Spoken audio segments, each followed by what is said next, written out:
Alice's Adventures in Wonderland by Lewis Carroll. Chapter 1. Down the Rabbit Hole. Alice was beginning to get very tired of sitting by her sister on the bank, and of having nothing to do.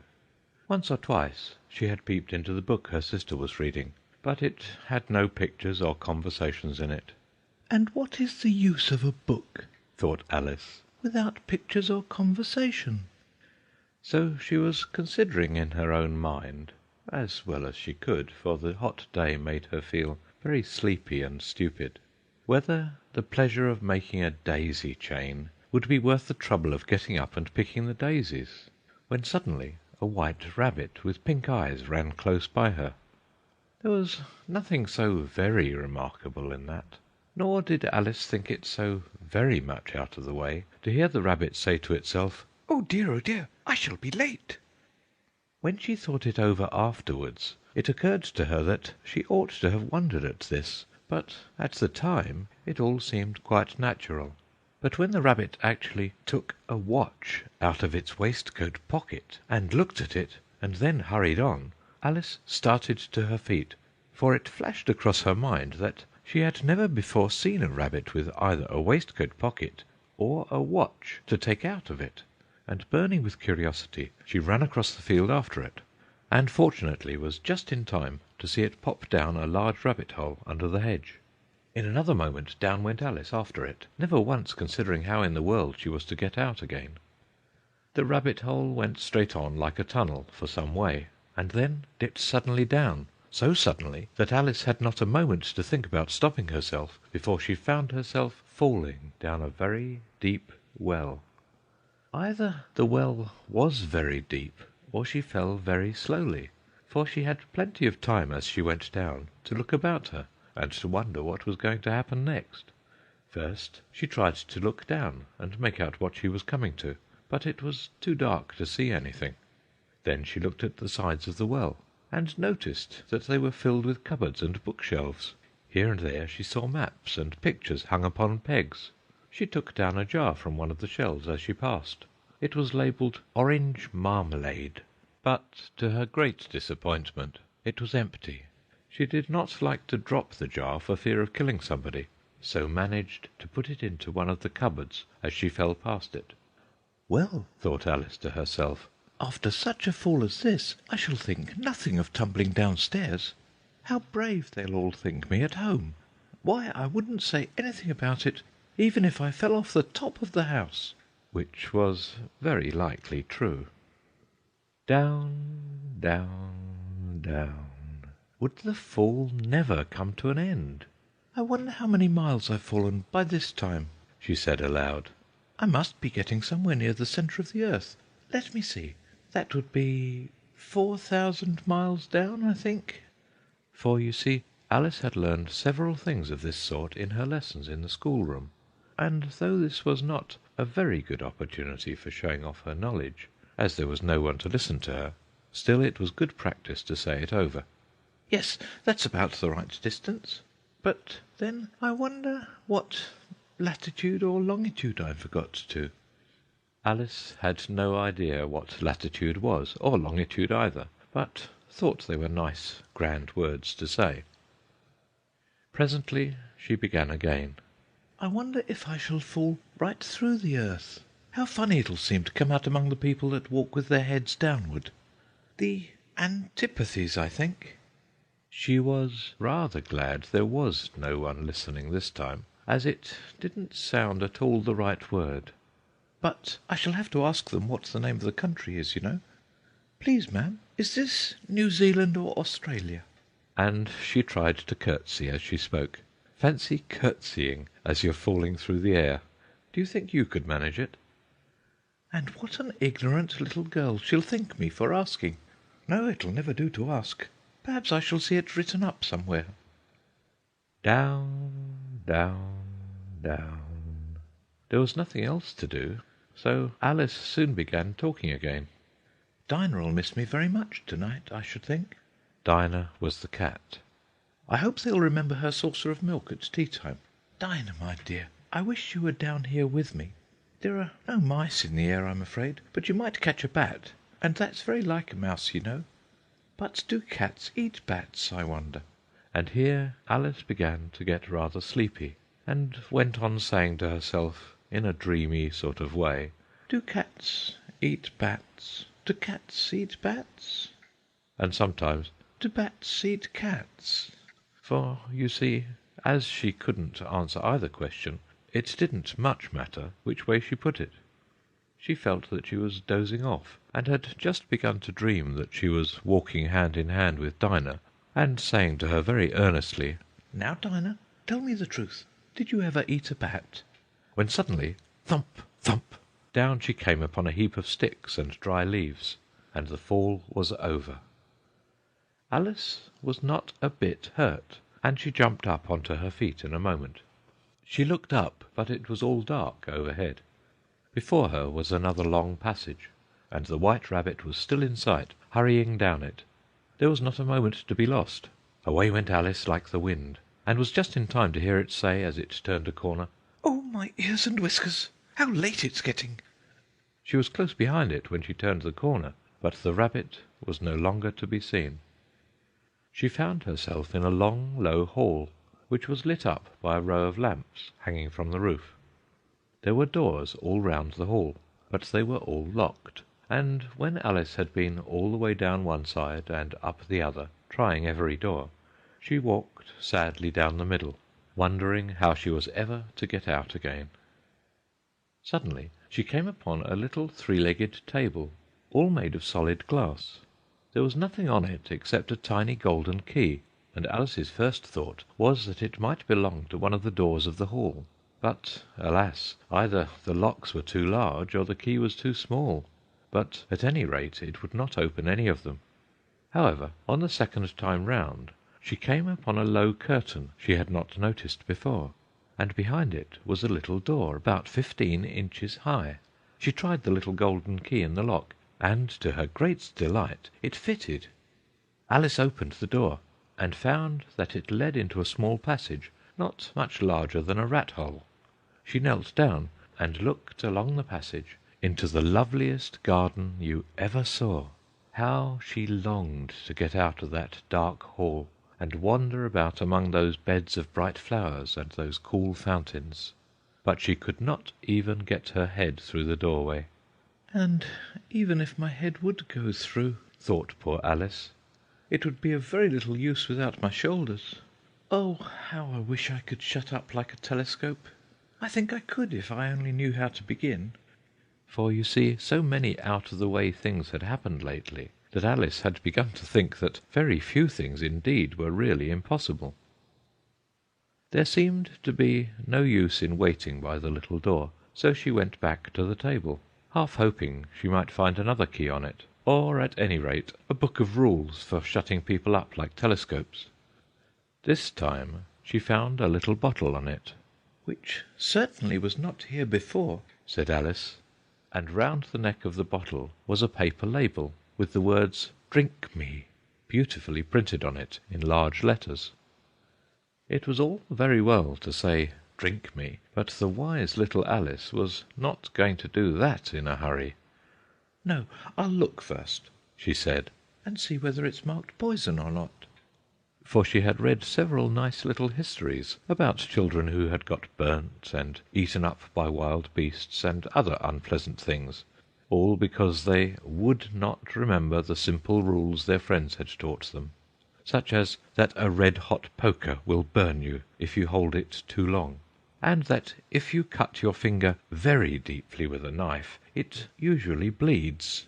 And she had never forgotten that if you drink much from a bottle marked poison, it is almost certain to disagree with you, sooner or later. However, this bottle was not marked poison, so Alice ventured to taste it, and finding it very nice, it had in fact a sort of mixed flavour of cherry tart, custard, pineapple, roast turkey, toffee, and hot buttered toast. She very soon finished it off. "What a curious feeling," said Alice. "I must be shutting up like a telescope." And so it was indeed. She was now only 10 inches high, and her face brightened up at the thought that she was now the right size for going through the little door into that lovely garden. First, however, she waited for a few minutes to see if she was going to shrink any further. She felt a little nervous about this. "For it might end, you know," said Alice to herself, "in my going out altogether like a candle. I wonder what I should be like then." And she tried to fancy what the flame of a candle is like after the candle is blown out, for she could not remember ever having seen such a thing. After a while, finding that nothing more happened, she decided on going into the garden at once. But, alas for poor Alice! When she got to the door, she found she had forgotten the little golden key, and when she went back to the table for it, she found she could not possibly reach it. She could see it quite plainly through the glass, and she tried her best to climb up one of the legs of the table, but it was too slippery, and when she had tired herself out with trying, the poor little thing sat down and cried. "Come, there's no use in crying like that," said Alice to herself, rather sharply. "I advise you to leave off this minute." She generally gave herself very good advice, though she very seldom followed it, and sometimes she scolded herself so severely as to bring tears into her eyes, and once she remembered trying to box her own ears for having cheated herself in a game of croquet she was playing against herself, for this curious child was very fond of pretending to be two people. "But it's no use now," thought poor Alice, "to pretend to be two people. Why, there's hardly enough of me left to make one respectable person." Soon her eye fell on a little glass box that was lying under the table. She opened it, and found in it a very small cake, on which the words "Eat me" were beautifully marked in currants. "Well, I'll eat it," said Alice, "and if it makes me grow larger, I can reach the key, and if it makes me grow smaller, I can creep under the door. So either way I'll get into the garden, and I don't care which happens." She ate a little bit, and said anxiously to herself, "Which way? Which way?" holding her hand on the top of her head to feel which way it was growing, and she was quite surprised to find that she remained the same size. To be sure, this generally happens when one eats cake, but Alice had got so much into the way of expecting nothing but out-of-the-way things to happen, that it seemed quite dull and stupid for life to go on in the common way. So she set to work, and very soon finished off the cake. End of Chapter 1. Alice's Adventures in Wonderland. The Pool of Tears. "Curiouser and curiouser!" cried Alice. She was so much surprised that for the moment she quite forgot how to speak good English. "Now I'm opening out like the largest telescope that ever was. Good-bye, feet." For when she looked down at her feet, they seemed to be almost out of sight, they were getting so far off. "Oh, my poor little feet! I wonder who will put on your shoes and stockings for you now, dears. I'm sure I shan't be able. I shall be a great deal too far off to trouble myself about you. You must manage the best way you can.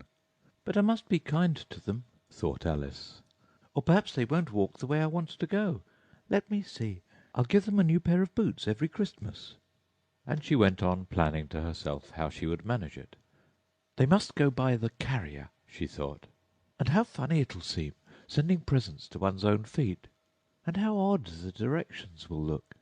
Alice's right foot, Esquire. Hearthrug, near the fender, with Alice's love.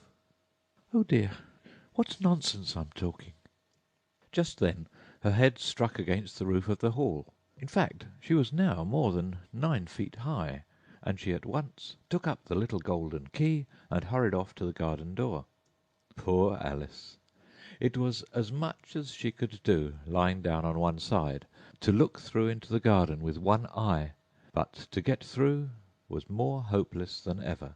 She sat down and began to cry again. "You ought to be ashamed of yourself," said Alice. "A great girl like you," she might well say this, "to go on crying in this way. Stop this moment, I tell you."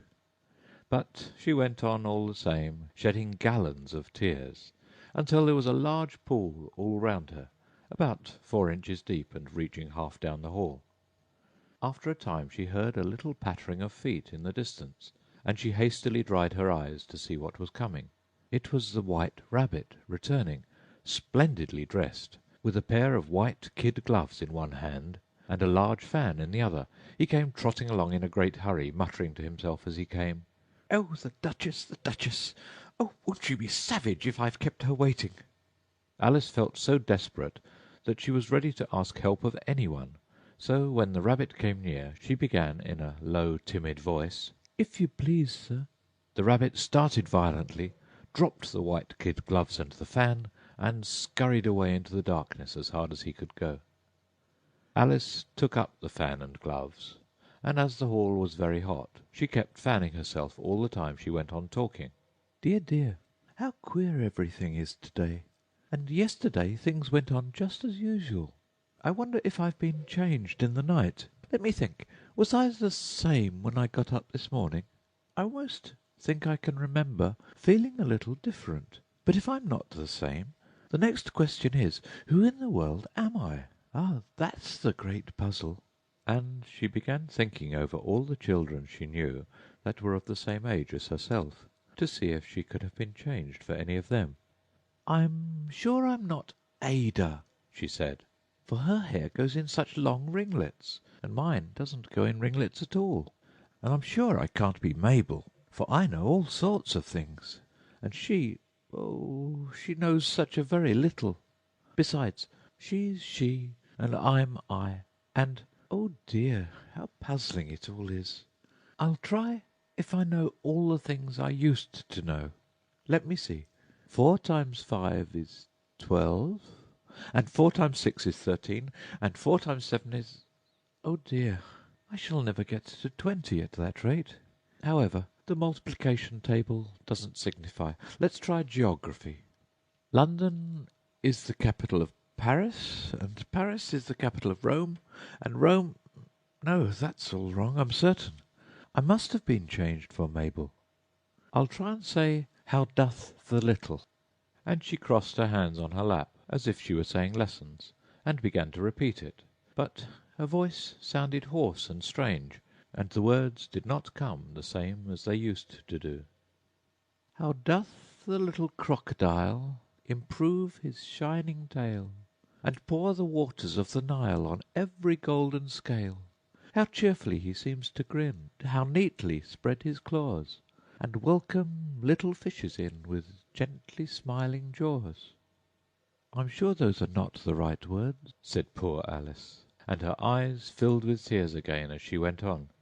"I must be Mabel after all, and I shall have to go and live in that poky little house, and have next to no toys to play with, and oh, ever so many lessons to learn.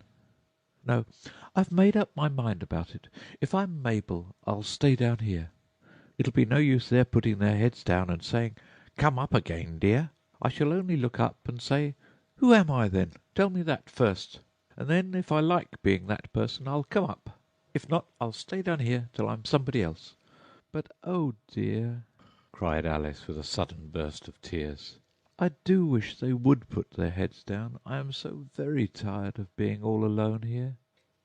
As she said this, she looked down at her hands, and was surprised to see that she had put on one of the rabbit's little white kid gloves while she was talking. "How can I have done that?" she thought. "I must be growing small again." She got up and went to the table to measure herself by it, and found that, as nearly as she could guess, she was now about 2 feet high, and was going on shrinking rapidly. She soon found out that the cause of this was the fan she was holding, and she dropped it hastily, just in time to avoid shrinking away altogether. "That was a narrow escape," said Alice, a good deal frightened at the sudden change, but very glad to find herself still in existence. "And now for the garden!" And she ran with all her speed back to the little door. But alas! The little door was shut again, and the little golden key was lying on the glass table as before. "And things are worse than ever," thought the poor child, "for I never was so small as this before, never, and I declare it's too bad, that it is." As she said these words her foot slipped, and in another moment, splash, she was up to her chin in salt water. Her first idea was that she had somehow fallen into the sea, "And in that case I can go back by railway," she said to herself.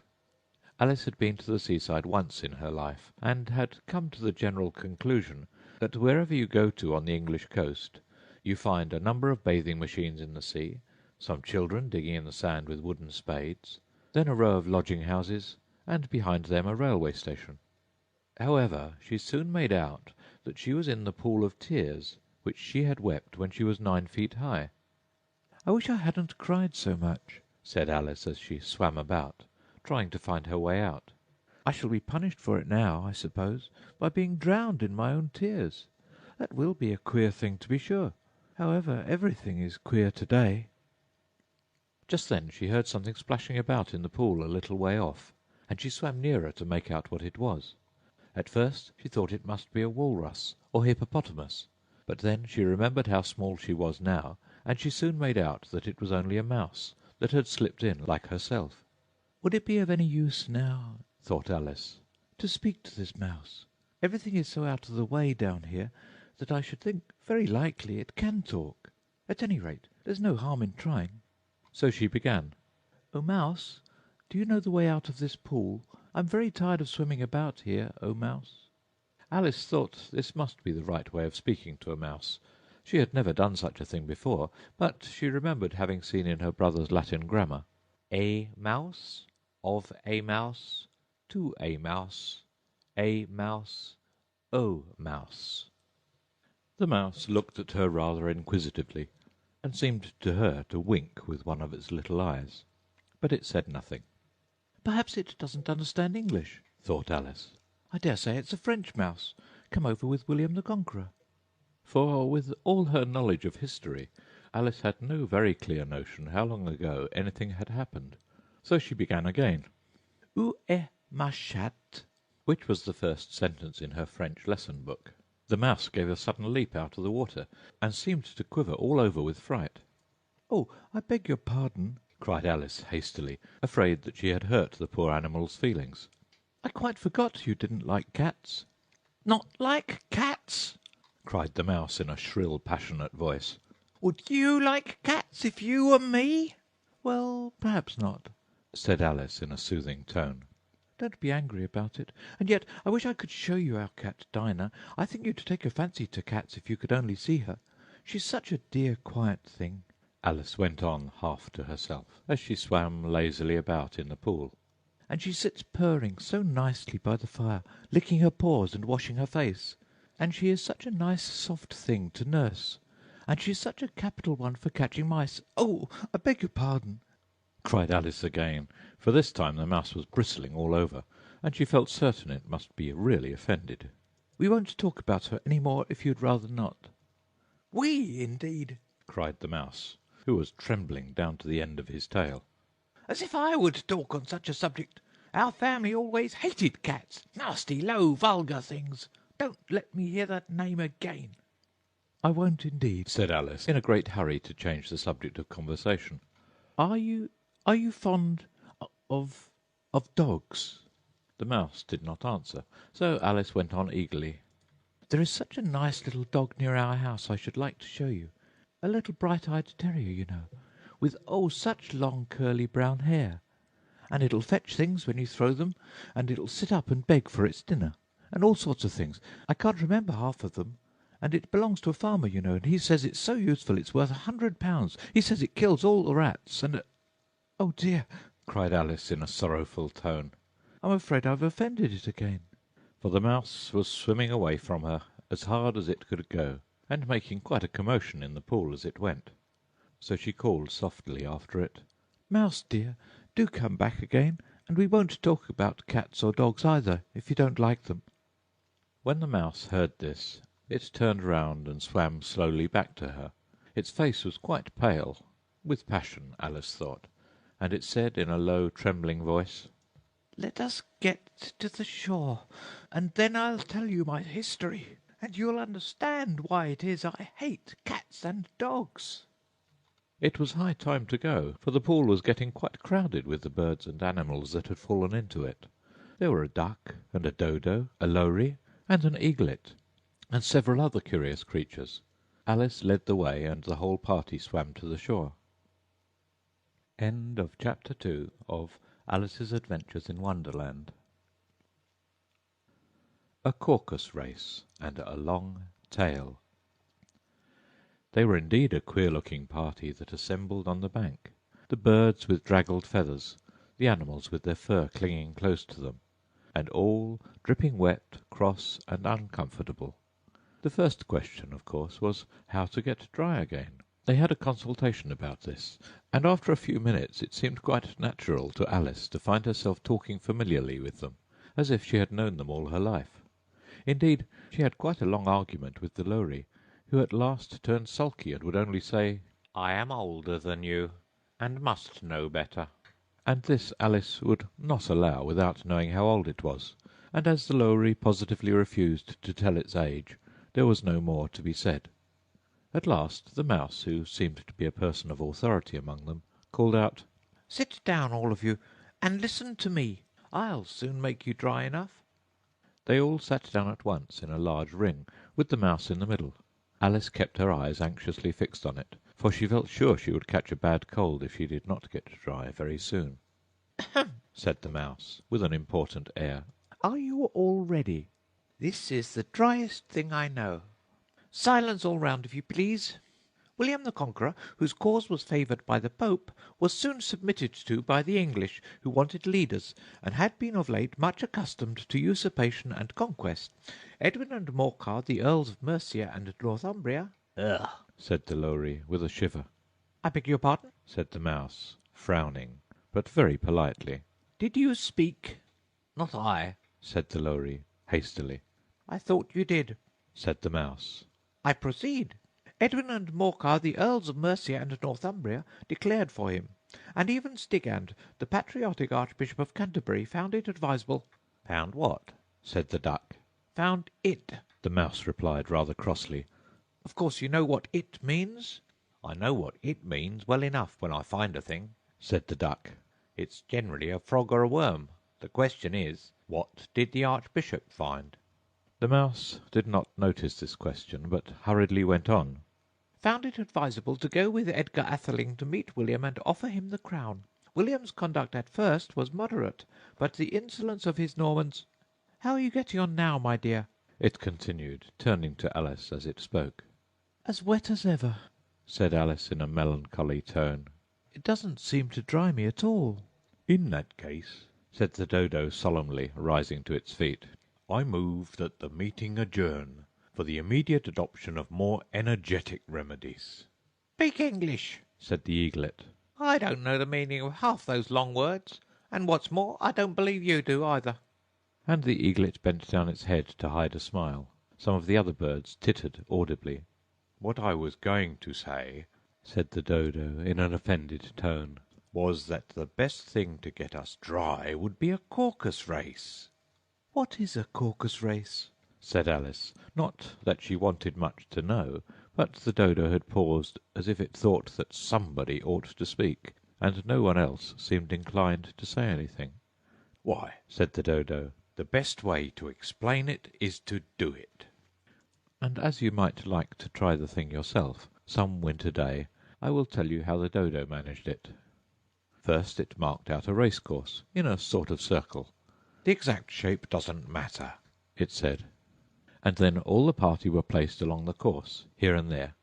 There was no 1, 2, 3, and away, but they began running when they liked, and left off when they liked, so that it was not easy to know when the race was over.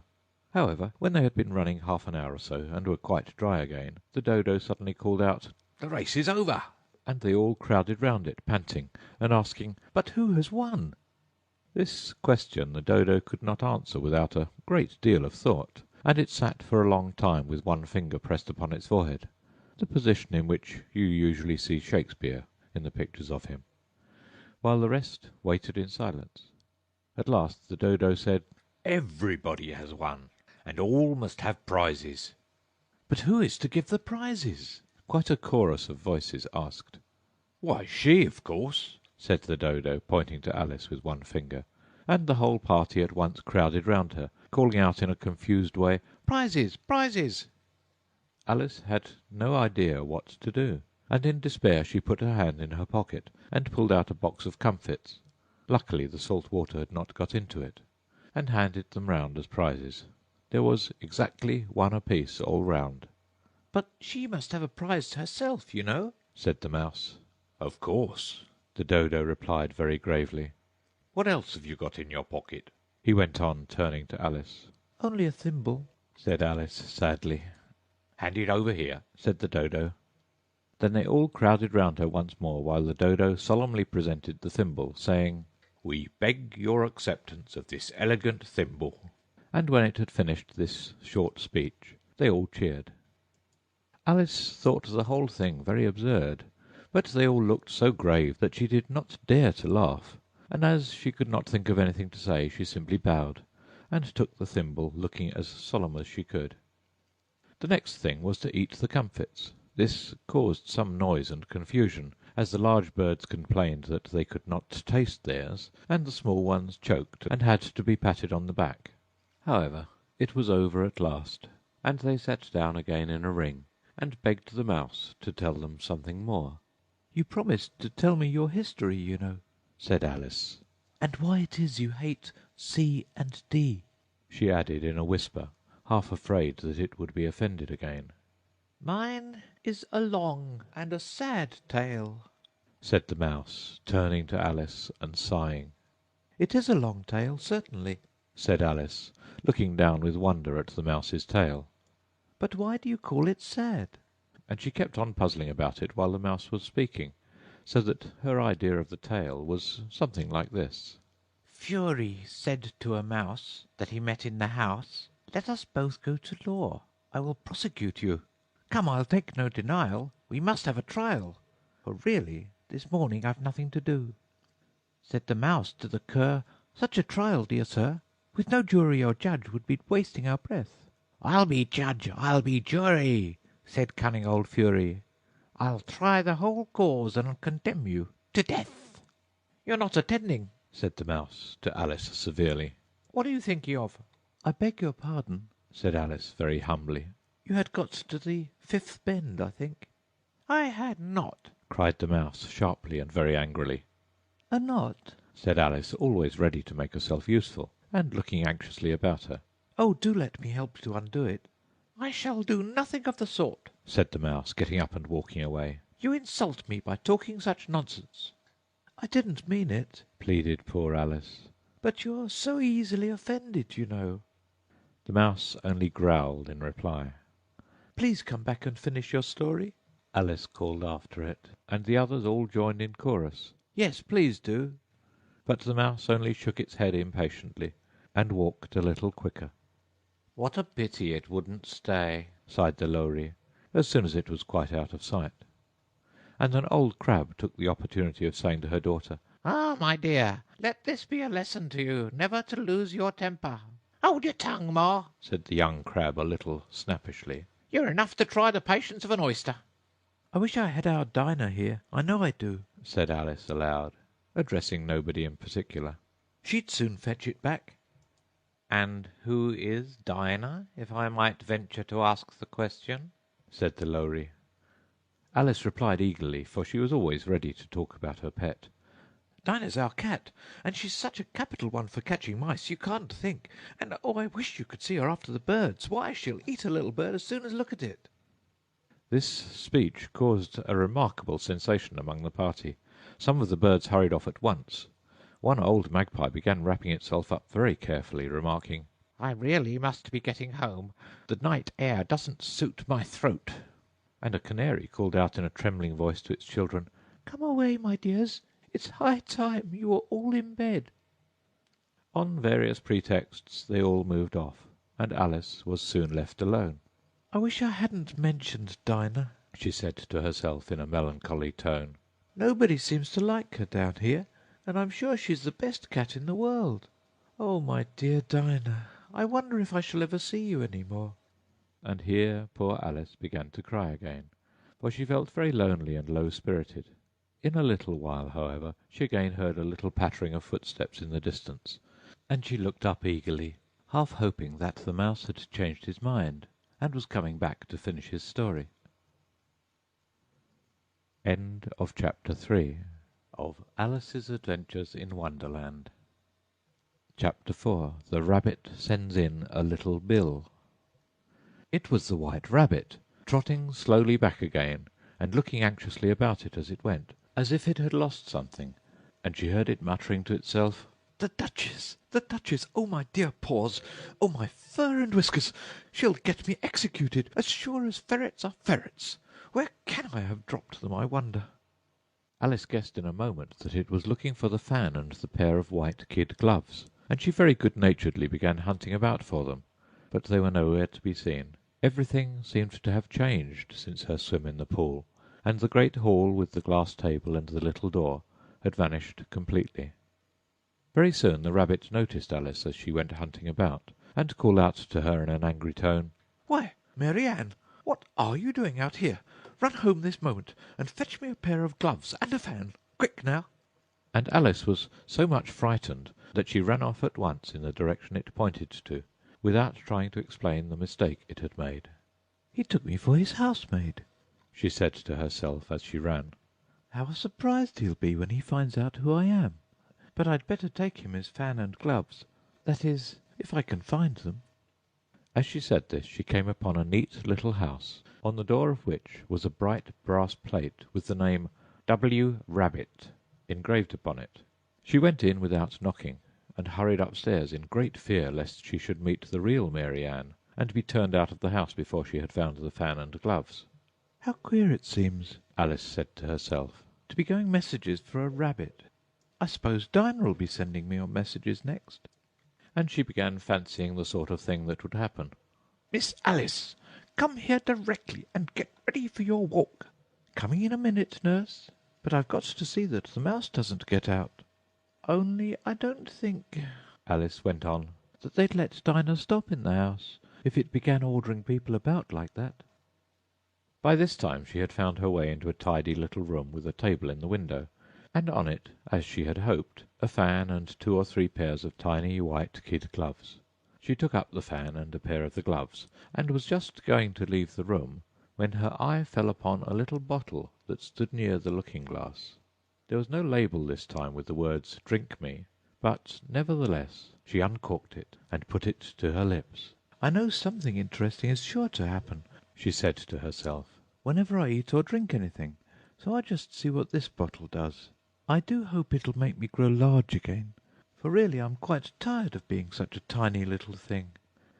It did so indeed, and much sooner than she had expected. Before she had drunk half the bottle, she found her head pressing against the ceiling, and had to stoop to save her neck from being broken. She hastily put down the bottle, saying to herself, "That's quite enough. I hope I shan't grow any more. As it is, I can't get out of the door. I do wish I hadn't drunk quite so much." Alas, it was too late to wish that. She went on growing, and very soon had to kneel down on the floor. In another minute there was not even room for this, and she tried the effect of lying down with one elbow against the door and the other arm curled round her head. Still she went on growing, and as a last resort she put one arm out of the window and one foot up the chimney, and said to herself, "Now I can do no more. Whatever happens, what will become of me?" Luckily for Alice, the little magic bottle had now had its full effect, and she grew no larger. Still, it was very uncomfortable, and as there seemed to be no sort of chance of her ever getting out of the room again, no wonder she felt unhappy. "It was very much pleasanter at home," thought poor Alice, "when one wasn't always growing larger and smaller, and being ordered about by mice and rabbits. I almost wished I hadn't gone down that rabbit-hole. And yet it's rather curious, you know, this sort of life. I do wonder what can have happened to me. When I used to read fairy tales, I fancied that kind of thing never happened, and now here I am in the middle of one. There ought to be a book written about me, that there ought, and when I grow up I'll write one. But I'm grown up now," she added in a sorrowful tone. "At least there's no room to grow up any more here. But then," thought Alice, "shall I never get any older than I am now? That'll be a comfort one way, never to be an old woman, but then always to have lessons to learn. Oh, I shouldn't like that." "Oh, you foolish Alice," she answered herself. "how can you learn lessons in here? Why, there's hardly room for you, and no room at all for any lesson books." And so she went on, taking first one side and then the other, and making quite a conversation of it altogether. But after a few minutes she heard a voice outside, and stopped to listen. "Mary Ann, Mary Ann," said the voice, "fetch me my gloves this moment." Then came a little pattering of feet on the stairs. Alice knew it was the rabbit coming to look for her, and she trembled till she shook the house, quite forgetting that she was now about 1,000 times as large as the rabbit, and had no reason to be afraid of it. Presently the rabbit came up to the door and tried to open it, but as the door opened inwards, and Alice's elbow was pressed hard against it, that attempt proved a failure. Alice heard it say to itself, "Then I'll go round and get in at the window." "That you won't," thought Alice, and after waiting till she fancied she heard the rabbit just under the window, she suddenly spread out her hand and made a snatch in the air. She did not get hold of anything, but she heard a little shriek and a fall and a crash of broken glass, from which she concluded that it was just possible it had fallen into a cucumber frame or something of the sort. Next came an angry voice, the rabbit's. "Pat, Pat, where are you?" And then a voice she had never heard before. "Sure then I'm here, digging for apples, your honour." "Digging for apples, indeed," said the rabbit angrily. "Here, come and help me out of this." Sounds of more broken glass. "Now, tell me, Pat, what's that in the window?" "Sure, and it's an arm, your honour." He pronounced it arm. "An arm, you goose? Who ever saw one that size? Why, it fills the whole window." "Sure it does, your honour, but it's an arm for all that." "Well, it's got no business there, at any rate. Go and take it away." There was a long silence after this, and Alice could only hear whispers now and then, such as, "Sure, and I don't like it, your honour, at all, at all." "Do as I tell you, you coward." And at last she spread out her hand again and made another snatch in the air. This time there were 2 little shrieks, and more sounds of broken glass. "What a number of cucumber frames there must be," thought Alice. "I wonder what they'll do next. As for pulling me out of the window, I only wish they could. I'm sure I don't want to stay in here any longer." She waited for some time without hearing anything more. At last came a rumbling of little cart-wheels, and the sound of a good many voices all talking together. She made out the words, "Where's the other ladder? Why, I hadn't to bring but one. Bill's got the other.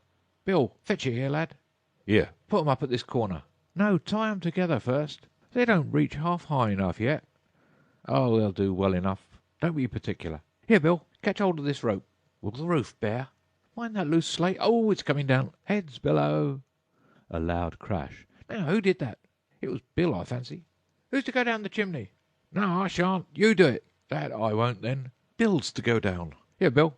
The master says you're to go down the chimney. "Oh, so Bill's got to come down the chimney, has he?" said Alice to herself.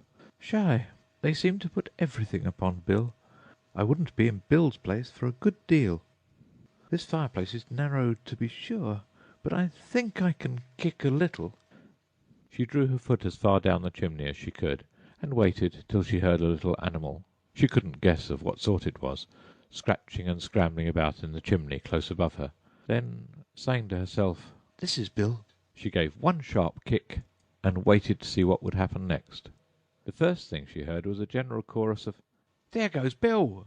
then the rabbit's voice along, "Catch him, you by the hedge." then silence, and then another confusion of voices. "Hold up his head. Brandy now. Don't choke him. How was it, old fellow? What happened to you? Tell us all about it." Last came a little feeble, squeaking voice. "That's Bill," thought Alice. "Well, I hardly know. No more, thank you. I'm better now, but I'm a great deal too flustered to tell you. All I know is something comes at me like a jack-in-a-box, and up I goes like a skyrocket." "So you did, old fellow," said the others. "We must burn the house down," said the rabbit's voice, and Alice called out as loud as she could, "If you do, I'll set Dinah at you." There was a dead silence instantly, and Alice thought to herself, "I wonder what they will do next. If they had any sense, they'd take the roof off." After a minute or two they began moving about again, and Alice heard the rabbit say, "A barrowful will do, to begin with." "A barrowful of what?" thought Alice. But she had not long to doubt, for the next moment a shower of little pebbles came rattling in at the window, and some of them hit her in the face. "I'll put a stop to this," she said to herself, and shouted out, "You'd better not do that again," which produced another dead silence. Alice noticed with some surprise that the pebbles were all turning into little cakes as they lay on the floor, and a bright idea came into her head. "If I eat one of these cakes," she thought, "it's sure to make some change in my size, and as it can't possibly make me larger, it must make me smaller, I suppose." So she swallowed one of the cakes, and was delighted to find that she began shrinking directly. As soon as she was small enough to get through the door, she ran out of the house, and found quite a crowd of little animals and birds waiting outside. The poor little lizard Bill was in the middle, being held up by 2 guinea pigs, who were giving it something out of a bottle. They all made a rush at Alice the moment she appeared, but she ran off as hard as she could, and soon found herself safe in a thick wood. "The first thing I've got to do," said Alice to herself, as she wandered about in the wood, "is to grow to my right size again, and the second thing is to find my way into that lovely garden. I think that will be the best plan." It sounded an excellent plan, no doubt, and very neatly and simply arranged. The only difficulty was that she had not the smallest idea how to set about it, and while she was peering about anxiously among the trees, a little sharp bark just over her head made her look up in a great hurry. An enormous puppy was looking down at her with large round eyes, and feebly stretching out one paw trying to touch her. "Poor little thing," said Alice in a coaxing tone, and she tried hard to whistle to it, but she was terribly frightened all the time at the thought that it might be hungry, in which case it would be very likely to eat her up, in spite of all her coaxing.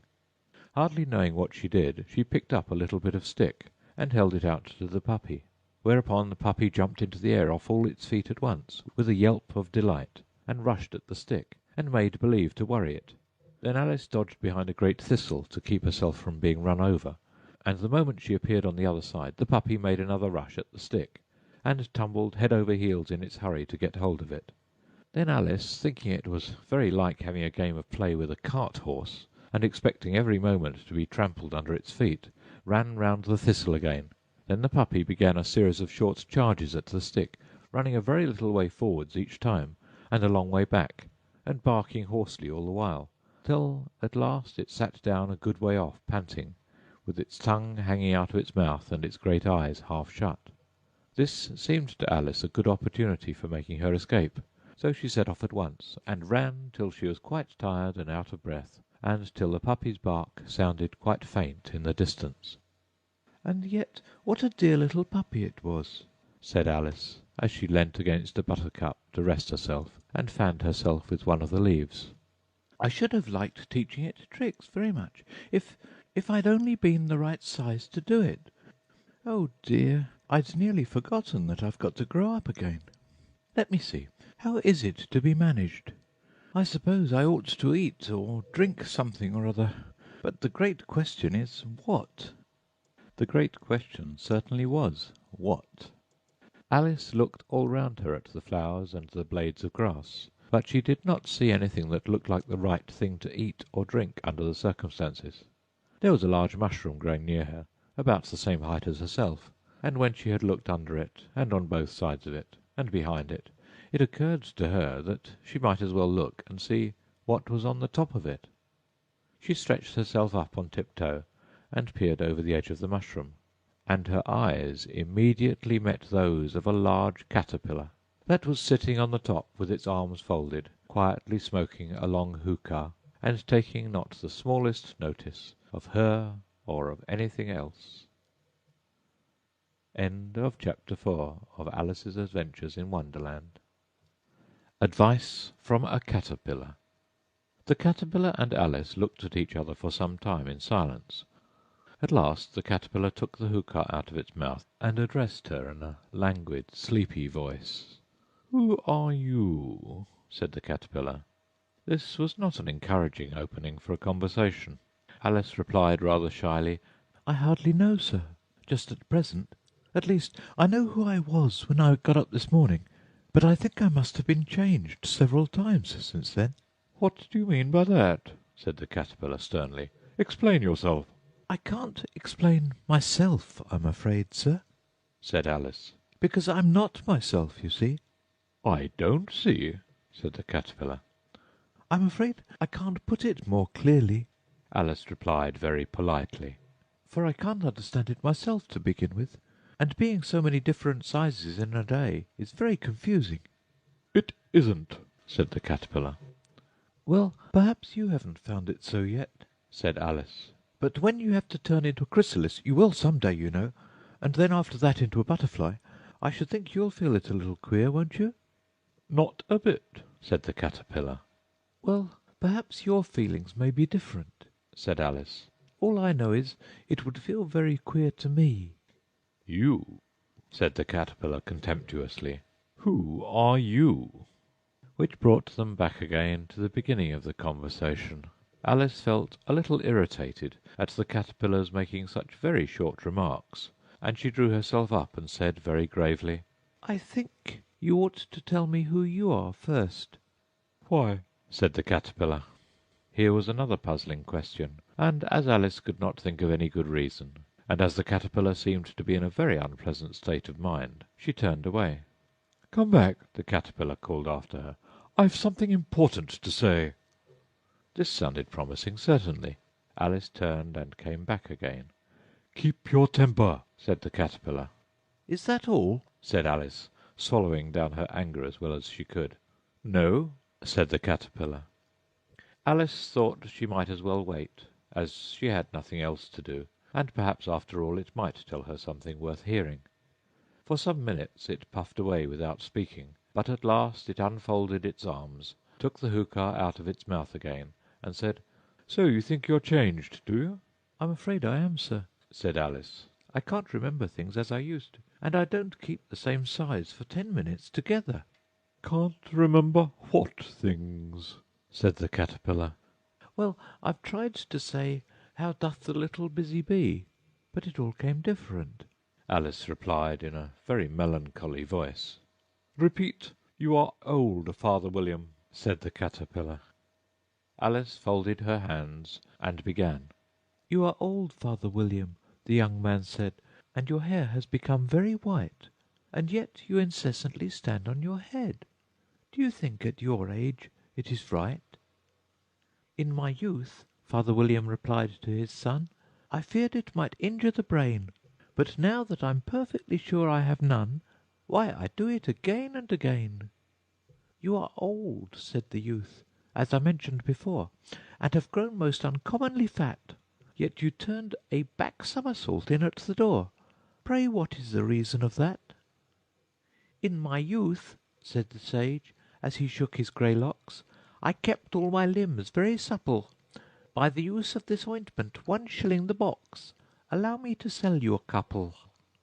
"You are old," said the youth, "and your jaws are too weak for anything tougher than suet. Yet you finished the goose, with the bones and the beak. Pray, how did you manage to do it?" "In my youth," said his father, "I took to the law, and argued each case with my wife, and the muscular strength which it gave to my jaw has lasted the rest of my life." "You are old," said the youth. "One would hardly suppose that your eye was as steady as ever, yet you balanced an eel on the end of your nose. What made you so awfully clever?" "I have answered 3 questions, and that is enough," said his father. "Don't give yourself airs. Do you think I can listen all day to such stuff? Be off, or I'll kick you downstairs." "That is not said right," said the caterpillar. "Not quite right, I'm afraid," said Alice timidly. "Some of the words have got altered." "It is wrong from beginning to end," said the caterpillar decidedly, and there was silence for some minutes. The caterpillar was the first to speak. "What size do you want to be?" it asked. "Oh, I'm not particular as to size," Alice hastily replied. "only one doesn't like changing so often, you know." "I don't know," said the caterpillar. Alice said nothing. She had never been so much contradicted in her life before, and she felt that she was losing her temper. "Are you content now?" said the caterpillar. "Well, I should like to be a little larger, sir, if you wouldn't mind," said Alice. 3 inches is such a wretched height to be." "It is a very good height indeed," said the caterpillar angrily, rearing itself upright as it spoke. It was exactly 3 inches high. "But I'm not used to it," pleaded poor Alice in a piteous tone, and she thought of herself, "I wish the creatures wouldn't be so easily offended." "You'll get used to it in time," said the caterpillar, and it put the hookah into its mouth and began smoking again. This time Alice waited patiently until it chose to speak again. In a minute or two the caterpillar took the hookah out of its mouth, and yawned once or twice, and shook itself. Then it got down off the mushroom and crawled away in the grass, merely remarking as it went, "One side will make you grow taller, the other side will make you grow shorter." "One side of what? The other side of what?" thought Alice to herself. "Of the mushroom," said the caterpillar, just as if she had asked it aloud, and in another moment it was out of sight. Alice remained looking thoughtfully at the mushroom for a minute, trying to make out which were the two sides of it, and as it was perfectly round, she found this a very difficult question. However, at last she stretched her arms round it as far as they would go, and broke off a bit of the edge with each hand. "And now, which is which?" she said to herself, and nibbled a little of the right-hand bit to try the effect. The next moment she felt a violent blow underneath her chin. It had struck her foot. She was a good deal frightened by this very sudden change, but she felt that there was no time to be lost, as she was shrinking rapidly, so she set to work at once to eat some of the other bit. Her chin was pressed so closely against her foot that there was hardly room to open her mouth, but she did it at last, and managed to swallow a morsel of the left-hand bit. "Come, my head's free at last," said Alice in a tone of delight, which changed into alarm in another moment, when she found that her shoulders were nowhere to be found. All she could see when she looked down was an immense length of neck, which seemed to rise like a stalk out of a sea of green leaves that lay far below her. "What can all that green stuff be?" said Alice. "And where have my shoulders got to? And, oh, my poor hands, how is it I can't see you?" She was moving them about as she spoke, but no result seemed to follow, except a little shaking among the distant green leaves.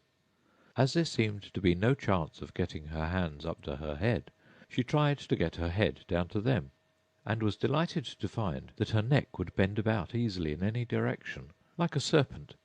She had just succeeded in curving it down into a graceful zigzag, and was going to dive in among the leaves, which she found to be nothing but the tops of the trees under which she had been wandering, when a sharp hiss made her draw back in a hurry. A large pigeon had flown into her face and was beating her violently with its wings. "Serpent!" screamed the pigeon. "I'm not a serpent," said Alice indignantly. "let me alone." "Serpent, I say again," repeated the pigeon, but in a more subdued tone, and added with a kind of sob, "I've tried every way, and nothing seems to suit them." "I haven't the least idea what you're talking about," said Alice. "I've tried the roots of trees, and I've tried banks, and I've tried hedges," the pigeon went on, without attending to her. "but those serpents, there's no pleasing them." Alice was more and more puzzled, but she thought there was no use in saying anything more till the pigeon had finished. "As if it wasn't trouble enough hatching the eggs," said the pigeon. "but I must be on the lookout for serpents night and day. Why, I haven't had a wink of sleep these last 3 weeks." "I'm very sorry you've been annoyed," said Alice, who was beginning to see its meaning. "And just as I'd taken the highest tree in the wood," continued the pigeon, raising its voice to a shriek, "and just as I was thinking I should be free of them at last, they must needs come wriggling down from the sky. Ugh, serpent!" "But I'm not a serpent, I tell you," said Alice. I'm a... "Well, what are you?" said the pigeon. "I can see you're trying to invent something." I'm a little girl," said Alice, rather doubtfully, as she remembered the number of changes she had gone through that day. "A likely story, indeed," said the pigeon in a tone of the deepest contempt. "I've seen a good many little girls in my time, but never one with such a neck as that. No, you're a serpent, and there's no use denying it. I suppose you'll be telling me next that you never tasted an egg." "I have tasted eggs, certainly," said Alice, who was a very truthful child. "but little girls eat eggs quite as much as serpents do, you know." "I don't believe it," said the pigeon. But if they do, why then they're a kind of serpent, that's all I can say." This was such a new idea to Alice that she was quite silent for a minute or two, which gave the pigeon the opportunity of adding, "You're looking for eggs, I know that well enough. And what does it matter to me whether you're a little girl or a serpent?" "It matters a good deal to me," said Alice hastily, "but I'm not looking for eggs, as it happens. And if I was, I shouldn't want yours. I don't like them raw." "Well, be off then," said the pigeon in a sulky tone, as it settled down again into its nest. Alice crouched down among the trees as well as she could, for her neck kept getting entangled among the branches, and every now and then she had to stop and untwist it. After a while she remembered that she still held the pieces of mushroom in her hands, and she set to work very carefully, nibbling first at one and then at the other, and growing sometimes taller and sometimes shorter, until she had succeeded in bringing herself down to her usual height. It was so long since she had been anything near the right size that it felt quite strange at first, but she got used to it in a few minutes, and began talking to herself as usual. "Come, there's half my plan done now. How puzzling all these changes are! I'm never quite sure what I'm going to be from one minute to another. However, I've got back to my right size. The next thing is to get into that beautiful garden. How is that to be done, I wonder?" As she said this, she came suddenly upon an open place with a little house in it, about 4 feet high. "Whoever lives there," thought Alice, "it'll never do to come upon them this size. Why, I should frighten them out of their wits." So she began nibbling at the right-hand bit again, and did not venture to go near the house till she had brought herself down to 9 inches high. End of Chapter 5 of Alice's Adventures in Wonderland. Chapter 6. Pig and Pepper. For a minute or two she stood looking at the house and wondering what to do next, when suddenly a footman in livery came running out of the wood. She considered him to be a footman because he was in livery. Otherwise, judging by his face only, she would have called him a fish, and rapped loudly at the door with his knuckles. It was opened by another footman in livery, with a round face and large eyes like a frog, and both footmen, Alice noted, had powdered hair that curled all over their heads. She felt very curious to know what it was all about, and crept a little way out of the wood to listen. The fish footman began by producing from under his arm a great letter, nearly as large as himself, and this he handed over to the other, saying in a solemn voice, "For the Duchess, an invitation from the Queen to play croquet." The frog footman repeated in the same solemn tone, only changing the order of the words a little, "From the Queen, an invitation for the Duchess to play croquet." Then they both bowed low, and their curls got entangled together. Alice laughed so much at this that she had to run back into the wood for fear of their hearing her, and when she next peeped out the fish footman was gone, and the other was sitting on the ground near the door, staring stupidly up into the sky. Alice went timidly up to the door and knocked. "There's no sort of use in knocking," said the footman. "First, because I'm on the same side of the door as you are. Secondly, because they're making such a noise inside no one could possibly hear you." And certainly there was a most extraordinary noise going on within, a constant howling and sneezing, and every now and then a great crash as if a dish or kettle had been broken to pieces. "Please, then," said Alice, "how am I to get in?" "There might be some sense in your knocking," the footman went on without attending to her, "if we had the door between us. For instance, if you were inside, you might knock, and I could let you out, you know." He was looking up into the sky all the time he was speaking, and this Alice thought decidedly uncivil. "But perhaps he can't help it," she said to herself. "His eyes are so very nearly at the top of his head. But at any rate he might answer questions. How am I to get in?" she repeated aloud. "I shall sit here," the footman remarked, "till tomorrow." At this moment the door of the house opened, and a large plate came skimming out, straight at the footman's head. It just grazed his nose and broke to pieces against one of the trees behind him. "Or next day, maybe," the footman continued in the same tone, exactly as if nothing had happened. "How am I to get in?" asked Alice again, in a louder tone. "Are you to get in at all?" said the footman. "That's the first question, you know." It was, no doubt, only Alice did not like to be told so. "It's really dreadful," she muttered to herself, "the way all the creatures argue. It's enough to drive one crazy." The footman seemed to think this a good opportunity for repeating his remark, with variations. "I shall sit here," he said, "on and off, for days and days." "But what am I to do?" said Alice. "Anything you like," said the footman, and began whistling. "Oh, there's no use in talking to him," said Alice desperately. "He's perfectly idiotic." And she opened the door and went in.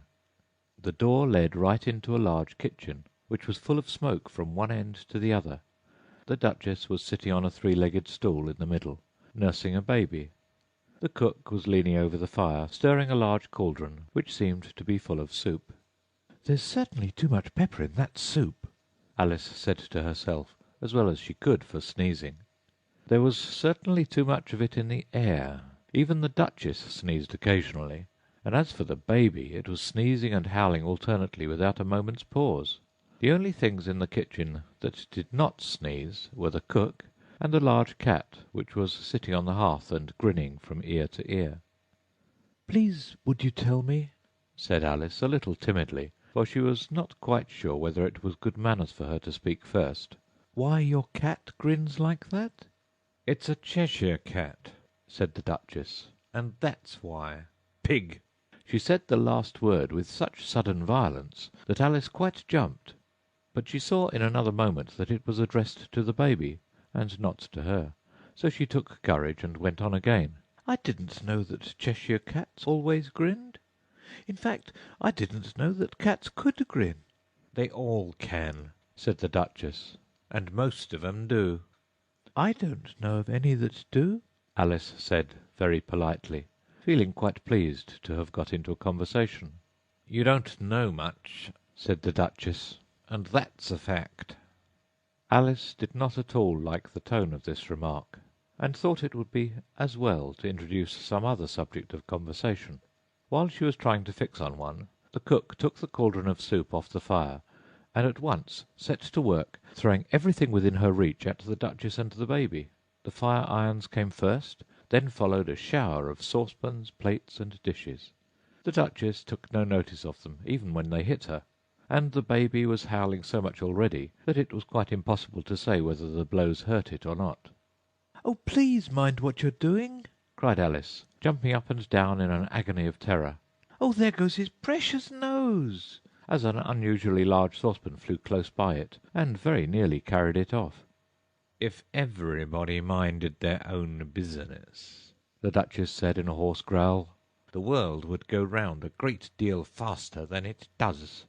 "Which would not be an advantage," said Alice, who felt very glad to get an opportunity of showing off a little of her knowledge. "Just think of what work it would make with the day and night. You see, the earth takes 24 hours to turn round on its axis." "Talking of axes," said the Duchess, "chop off her head." Alice glanced rather anxiously at the cook, to see if she meant to take the hint, but the cook was busily stirring the soup, and seemed not to be listening. So she went on again. 24 hours, I think. Or is it 12? "Oh, don't bother me," said the Duchess. "I never could abide figures." And with that she began nursing her child again, singing a sort of lullaby to it as she did so, and giving it a violent shake at the end of every line. "Speak roughly to your little boy, and beat him when he sneezes.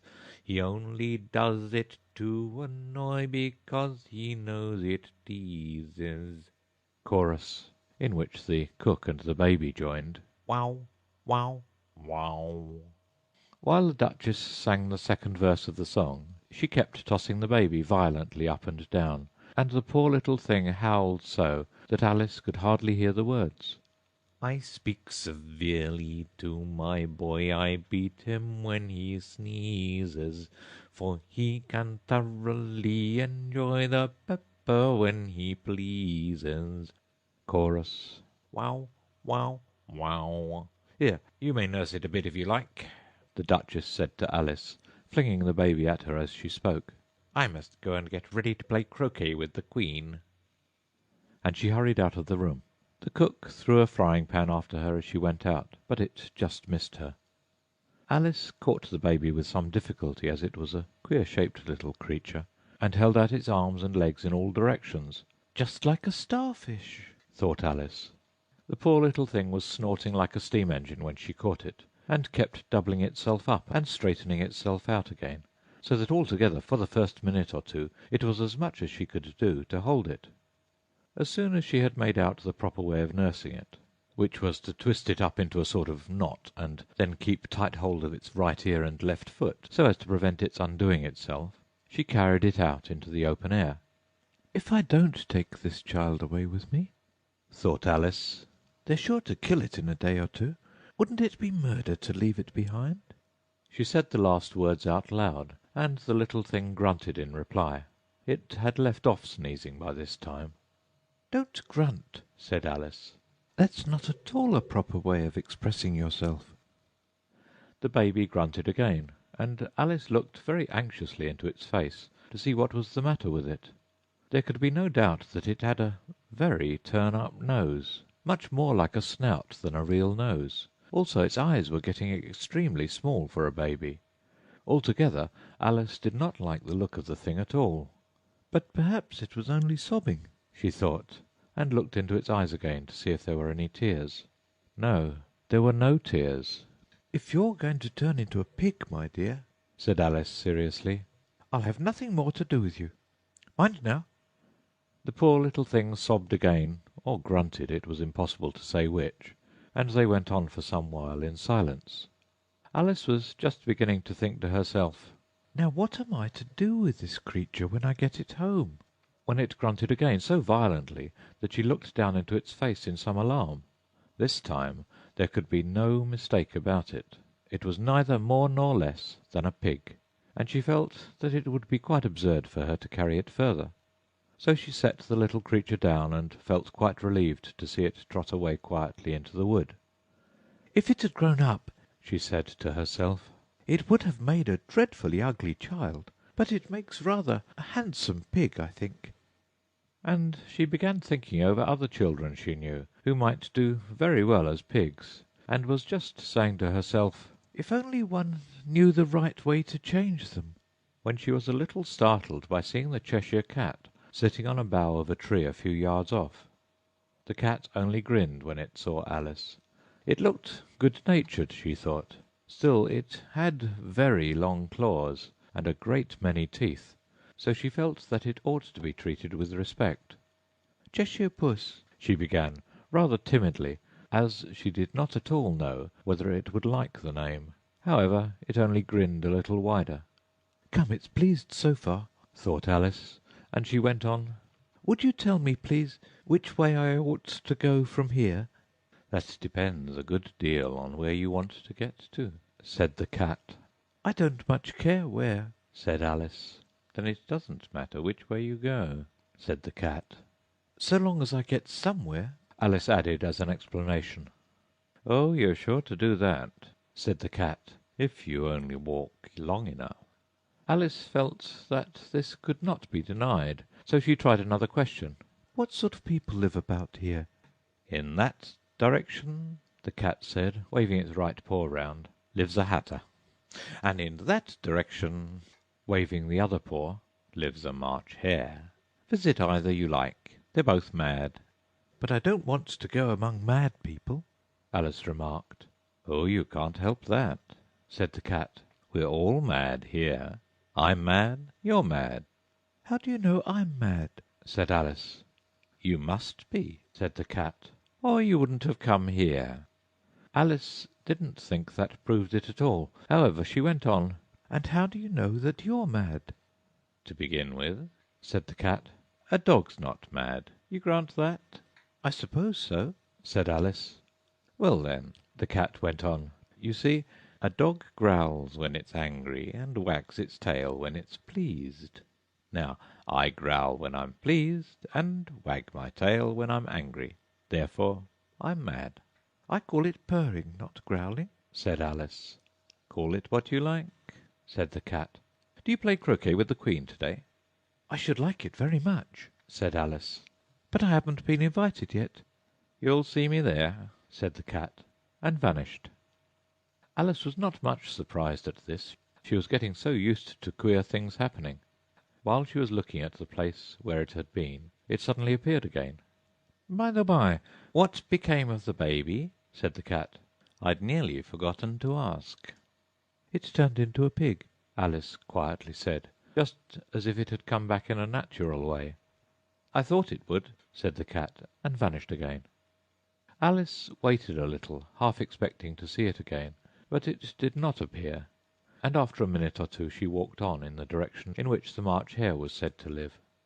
"I've seen hatters before," she said to herself. "The March Hare will be much the most interesting, and perhaps, as this is May, it won't be raving mad, at least not so mad as it was in March." As she said this, she looked up, and there was the cat again, sitting on a branch of a tree. "Did you say pig or fig?" said the cat. "I said pig," replied Alice, "and I wish you wouldn't keep appearing and vanishing so suddenly. You make one quite giddy." "All right," said the cat, and this time it vanished quite slowly, beginning with the end of the tail and ending with the grin, which remained some time after the rest of it had gone. "Well, I've often seen a cat without a grin," thought Alice, "but a grin without a cat, it's the most curious thing I ever saw in my life." She had not gone much farther before she came in sight of the house of the March Hare. She thought it must be the right house, because the chimneys were shaped like ears, and the roof was thatched with fur. It was so large a house that she did not like to go nearer till she had nibbled some more of the left-hand bit of mushroom, and raised herself to about 2 feet high. Even then she walked up towards it rather timidly, saying to herself, "Suppose it should be raving mad after all. I almost wish I'd gone to see the Hatter instead." The end of Chapter 6. Chapter 7. A Mad Tea Party. There was a table set out under a tree in front of the house, and the March Hare and the Hatter were having tea at it. A dormouse was sitting between them, fast asleep, and the other two were using it as a cushion, resting their elbows on it and talking over its head. "Very uncomfortable for the dormouse," thought Alice. "Only, as it's asleep, I suppose it doesn't mind." The table was a large one, but the three were all crowded together at one corner of it. "No room, no room!" they cried out when they saw Alice coming. "There's plenty of room," said Alice indignantly, and she sat down in a large armchair at one end of the table. "Have some wine," the March Hare said in an encouraging tone. Alice looked all round the table, but there was nothing on it but tea. "I don't see any wine," she remarked. "There isn't any," said the March Hare. "Then it wasn't very civil of you to offer it," said Alice angrily. "It wasn't very civil of you to sit down without being invited," said the March Hare. "I didn't know it was your table," said Alice. "It's laid for a great many more than 3.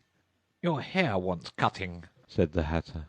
He had been looking at Alice for some time, with great curiosity, and this was his first speech. "You should learn not to make personal remarks," Alice said with some severity. "It's very rude." The Hatter opened his eyes very wide on hearing this, but all he said was, "Why is a raven like a writing desk?" "Come, we shall have some fun now," thought Alice. "I'm glad they've begun asking riddles. I believe I can guess that," she added aloud. "Do you mean that you think you can find out the answer to it?" said the March Hare. "Exactly so," said Alice. "Then you should say what you mean," the March Hare went on. "I do," Alice hastily replied. "At least I mean what I say. That's the same thing, you know." Not the same thing a bit. said the Hatter. You might just as well say that I see what I eat is the same thing as I eat what I see. You might as well say, added the March Hare, that I like what I get is the same thing as I get what I like. You might as well say, added the Dormouse, who seemed to be talking in his sleep, that I breathe when I sleep is the same thing as I sleep when I breathe. It is the same thing with you, said the Hatter, and here the conversation dropped, and the party sat silent for a minute, while Alice thought over all she could remember about ravens and writing desks, which wasn't much. The Hatter was the first to break the silence. What day of the month is it? He said, turning to Alice. He had taken his watch out of his pocket, and was looking at it uneasily, shaking it every now and then, and holding it to his ear. Alice considered a little, and then said, The 4th. 2 days wrong, sighed the Hatter. I told you butter wouldn't suit the works, he added, looking angrily at the March Hare. It was the best butter, the March Hare meekly replied. Yes, but some crumbs must have got in as well, the Hatter grumbled. You shouldn't have put it in with the bread knife. The March Hare took the watch and looked at it gloomily. Then he dipped it into his cup of tea and looked at it again, but he could think of nothing better to say than his first remark. It was the best butter, you know. Alice had been looking over his shoulder with some curiosity. What a funny watch, she remarked. It tells the day of the month, and doesn't tell what o'clock it is. Why should it? Muttered the Hatter. Does your watch tell you what year it is? Of course not, Alice replied very readily. But that's because it stays the same year for such a long time together. Which is just the case with mine, said the Hatter. Alice felt dreadfully puzzled. The Hatter's remark seemed to have no sort of meaning in it, and yet it was certainly English. I don't quite understand you, she said, as politely as she could. The Dormouse is asleep again, said the Hatter, and he poured a little hot tea upon its nose. The Dormouse shook its head impatiently, and said without opening its eyes, Of course, just what I was going to remark myself. Have you guessed the riddle yet? the Hatter said, turning to Alice again. No, I give it up, Alice replied. What's the answer? I haven't the slightest idea, said the Hatter. Nor I, said the March Hare. Alice sighed wearily.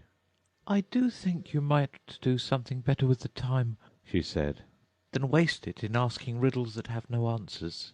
If you knew time as well as I do, said the Hatter, you wouldn't talk about wasting it. It's him. I don't know what you mean, said Alice. Of course you don't, the Hatter said, tossing his head contemptuously. I dare say you never even spoke to time. Perhaps not, Alice cautiously replied. But I know I have to beat time when I learn music. Ah, that accounts for it, said the Hatter. He won't stand beating. Now, if you only kept on good terms with him, he'd do almost anything you liked with the clock. For instance, suppose it were 9 o'clock in the morning, just time to begin lessons. You'd only have to whisper a hint to time, and round goes the clock in a twinkling. 1:30, time for dinner. I only wish it was, the March Hare said to itself in a whisper. That would be grand, certainly, said Alice thoughtfully. But then I shouldn't be hungry for it, you know. Not at first, perhaps, said the Hatter. But you could keep it to 1:30 as long as you liked. Is that the way you manage? Alice asked. The Hatter shook his head mournfully. Not I, he replied. We quarrelled last March, just before he went mad, you know. Pointing with his teaspoon at the March Hare. It was at the great concert given by the Queen of Hearts, and I had to sing Twinkle, Twinkle, Little Bat, How I Wonder What You're At. You know the song, perhaps? I've heard something like it, said Alice. It goes on, you know, the Hatter continued, in this way. Up above the world you fly, like a tea-tray in the sky. Twinkle, twinkle. Here the Dormouse shook itself and began singing in its sleep. Twinkle, twinkle, twinkle, twinkle, and went on so long that they had to pinch it to make it stop. Well, I'd hardly finished the first verse, said the Hatter, when the Queen jumped up and bawled out, "He's murdering the time! Off with his head!" How dreadfully savage! exclaimed Alice. And ever since that, the Hatter went on in a mournful tone, he won't do a thing I ask. It's always 6 o'clock now. A bright idea came into Alice's head. Is that the reason so many tea things are put out here? she asked. Yes, that's it, said the Hatter with a sigh. It's always tea time, and we've no time to wash the things between whiles. Then you keep moving round, I suppose, said Alice. exactly so, said the Hatter, as the things get used up. But what happens when you come to the beginning again? Alice ventured to ask. Suppose we change the subject, the March Hare interrupted, yawning. I'm getting tired of this. I vote the young lady tells us a story. I'm afraid I don't know one, said Alice, rather alarmed at the proposal. Then the Dormouse shall, they both cried. Wake up, Dormouse! And they pinched it on both sides at once. The Dormouse slowly opened his eyes. I wasn't asleep, he said in a hoarse, feeble voice. I heard every word you fellows were saying. Tell us a story, said the March Hare. Yes, please do, pleaded Alice. And be quick about it, added the Hatter, or you'll be asleep again before it's done. Once upon a time there were 3 little sisters, the Dormouse began in a great hurry. And their names were Elsie, Lacie, and Tilly, and they lived at the bottom of a well. What did they live on? Said Alice, who always took a great interest in questions of eating and drinking. They lived on treacle, said the Dormouse, after thinking a minute or two. They couldn't have done that, you know, Alice gently remarked. They'd have been ill. So they were, said the Dormouse. Very ill. Alice tried to fancy to herself what such an extraordinary way of living would be like, but it puzzled her too much, so she went on. But why did they live at the bottom of a well? Take some more tea, the March Hare said to Alice, very earnestly. I've had nothing yet, Alice replied in an offended tone. So I can't take more. You mean you can't take less, said the Hatter. It's very easy to take more than nothing. Nobody asked your opinion, said Alice. Who's making personal remarks now? The Hatter asked triumphantly. Alice did not quite know what to say to this, so she helped herself to some tea and bread and butter, and then turned to the Dormouse and repeated her question. Why did they live at the bottom of a well? The Dormouse again took a minute or two to think about it, and then said, It was a treacle well.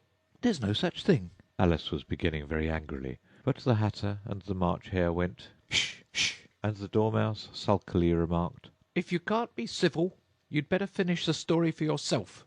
No, please go on, Alice said very humbly. I won't interrupt again. I dare say there may be one. One indeed, said the Dormouse indignantly. However, he consented to go on. And so, these 3 little sisters, they were learning to draw, you know. What did they draw? Said Alice, quite forgetting her promise. Treacle, said the Dormouse, without considering at all this time. I want a clean cup, interrupted the Hatter. Let's all move one place on. He moved on as he spoke, and the Dormouse followed him. The March Hare moved into the Dormouse's place, and Alice, rather unwillingly, took the place of the March Hare. The Hatter was the only one who got any advantage from the change, and Alice was a good deal worse off than before, as the March Hare had just upset the milk jug into his plate. Alice did not wish to offend the Dormouse again, so she began very cautiously. But I don't understand. Where did they draw the treacle from? You can draw water out of a water well, said the Hatter. So I should think you could draw a treacle out of a treacle well. Eh, stupid? But they were in the well, Alice said to the Dormouse, not choosing to notice this last remark. Of course they were, said the Dormouse. Well in. This answer so confused poor Alice that she let the Dormouse go on for some time without interrupting it. They were learning to draw, the Dormouse went on, yawning and rubbing its eyes, for it was getting very sleepy. And they drew all manner of things, everything that begins with an M. Why with an M? said Alice. Why not? said the March Hare. Alice was silent.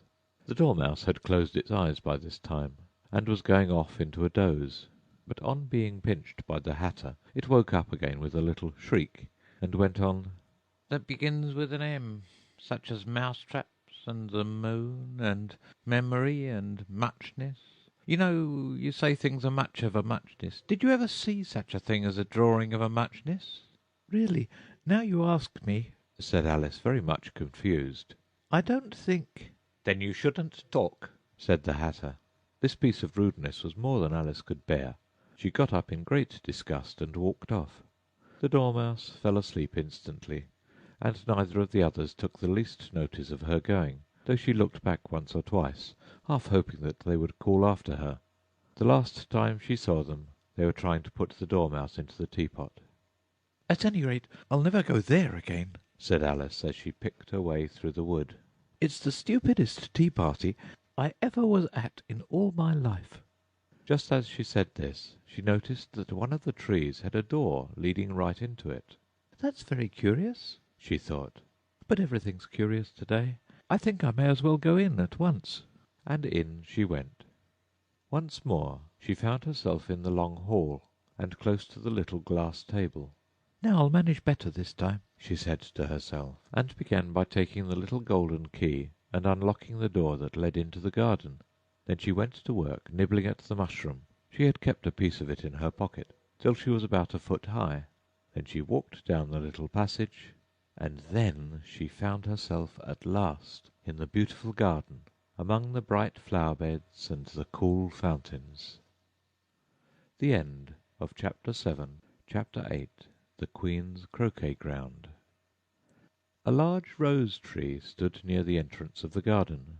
The roses growing on it were white, but there were 3 gardeners at it, busily painting them red. Alice thought this a very curious thing, and she went nearer to watch them, and just as she came up to them she heard one of them say, Look out now, Five. Don't go splashing paint over me like that. I couldn't help it, said Five in a sulky tone, 7 jogged my elbow. on which 7 looked up and said, That's right, Five. Always lay the blame on others. You'd better not talk, said 5. I heard the Queen say only yesterday you deserved to be beheaded. What for? said the one who had spoken first. That's none of your business, too, said 7. Yes, it is his business, said 5. and I'll tell him it was for bringing the cook tulip roots instead of onions. 7 flung down his brush, and had just begun, Well, of all the unjust things, when his eye chanced to fall upon Alice, as she stood watching them, and he checked himself suddenly. The others looked round also, and all of them bowed low. "Would you tell me," said Alice, a little timidly, "why you're painting those roses?" 5 and 7 said nothing, but looked at 2. 2 began in a low voice, Why, the fact is, you see, miss, this here ought to have been a red rose tree, and we put a white one in by mistake, and if the Queen was to find it out, we should all have our heads cut off, you know. So you see, miss, we're doing our best, afore she comes, to—" At this moment 5, who had been anxiously looking across the garden, called out, "The Queen! The Queen!" and the 3 gardeners instantly threw themselves flat upon their faces. There was a sound of many footsteps, and Alice looked round, eager to see the Queen. First came 10 soldiers carrying clubs. These were all shaped like the 3 gardeners, oblong and flat, with their hands and feet at the corners. Next the 10 courtiers. These were ornamented all over with diamonds, and walked 2 and 2, as the soldiers did. After these came the royal children. There were 10 of them, and the little dears came jumping merrily along, hand in hand, in couples. They were all ornamented with hearts. Next came the guests, mostly kings and queens, and among them Alice recognized the White Rabbit. It was talking in a hurried, nervous manner, smiling at everything that was said, and went by without noticing her. Then followed the Knave of Hearts, carrying the king's crown on a crimson velvet cushion. And last of all this grand procession came the King and Queen of Hearts. Alice was rather doubtful whether she ought not to lie down on her face, like the 3 gardeners, but she could not remember ever having heard of such a rule at processions. "And besides, what would be the use of a procession," thought she, "if people had all to lie down upon their faces, so that they couldn't see it?" So she stood still where she was and waited. When the procession came opposite to Alice, they all stopped and looked at her, and the Queen said severely, "Who is this?" She said it to the Knave of Hearts, who only bowed and smiled in reply. "Idiot!" said the Queen, tossing her head impatiently, and turning to Alice she went on, "What's your name, child?" "My name is Alice, so please your Majesty," said Alice very politely, but she added to herself, "Why, they're only a pack of cards after all. I needn't be afraid of them." And who are these? said the Queen, pointing to the 3 gardeners who were lying round the rose tree. For, you see, as they were lying on their faces, and the pattern on their backs was the same as the rest of the pack, she could not tell whether they were gardeners, or soldiers, or courtiers, or three of her own children. "How should I know?" said Alice, surprised at her own courage. "It's no business of mine." The Queen turned crimson with fury, and after glaring at her for a moment like a wild beast, screamed, "Off with her head! Off!" "Nonsense!" said Alice very loudly and decidedly, and the Queen was silent. The King laid his hand upon her arm and timidly said, "Consider, my dear, she is only a child." The Queen turned angrily away from him and said to the knave, "Turn them over." The knave did so, very carefully, with one foot. "Get up!" said the Queen in a shrill, loud voice, and the three gardeners instantly jumped up and began bowing to the King, the Queen, the royal children, and everybody else. "Leave off that!" screamed the Queen. "You make me giddy." And then, turning to the rose-tree, she went on, "What have you been doing here?" "May it please your Majesty," said Two in a very humble tone, going down on one knee as he spoke. "We were trying—" "I see," said the Queen, who had meanwhile been examining the roses. "Off with their heads." And the procession moved on, three of the soldiers remaining behind to execute the unfortunate gardeners, who ran to Alice for protection. "You shan't be beheaded," said Alice, and she put them into a large flower-pot that stood near. The three soldiers wandered about for a minute or two looking for them, and then quietly marched off after the others. "Are their heads off?" shouted the Queen. "Their heads are gone, if it please your Majesty." The soldiers shouted in reply. "That's right!" shouted the Queen. "Can you play croquet?" The soldiers were silent and looked at Alice, as the question was evidently meant for her. "Yes," shouted Alice. "Come on, then!" roared the Queen, and Alice joined the procession, wondering very much what would happen next. It's a very fine day," said a timid voice at her side. She was walking by the White Rabbit, who was peeping anxiously into her face. "Very," said Alice. "Where's the Duchess?" "Hush, hush!" said the Rabbit in a low, hurried tone. He looked anxiously over his shoulder as he spoke, and then raised himself upon tiptoe, put his mouth close to her ear, and whispered, "She's under sentence of execution." "What for?" said Alice. "Did you say, 'What a pity'?" The Rabbit asked.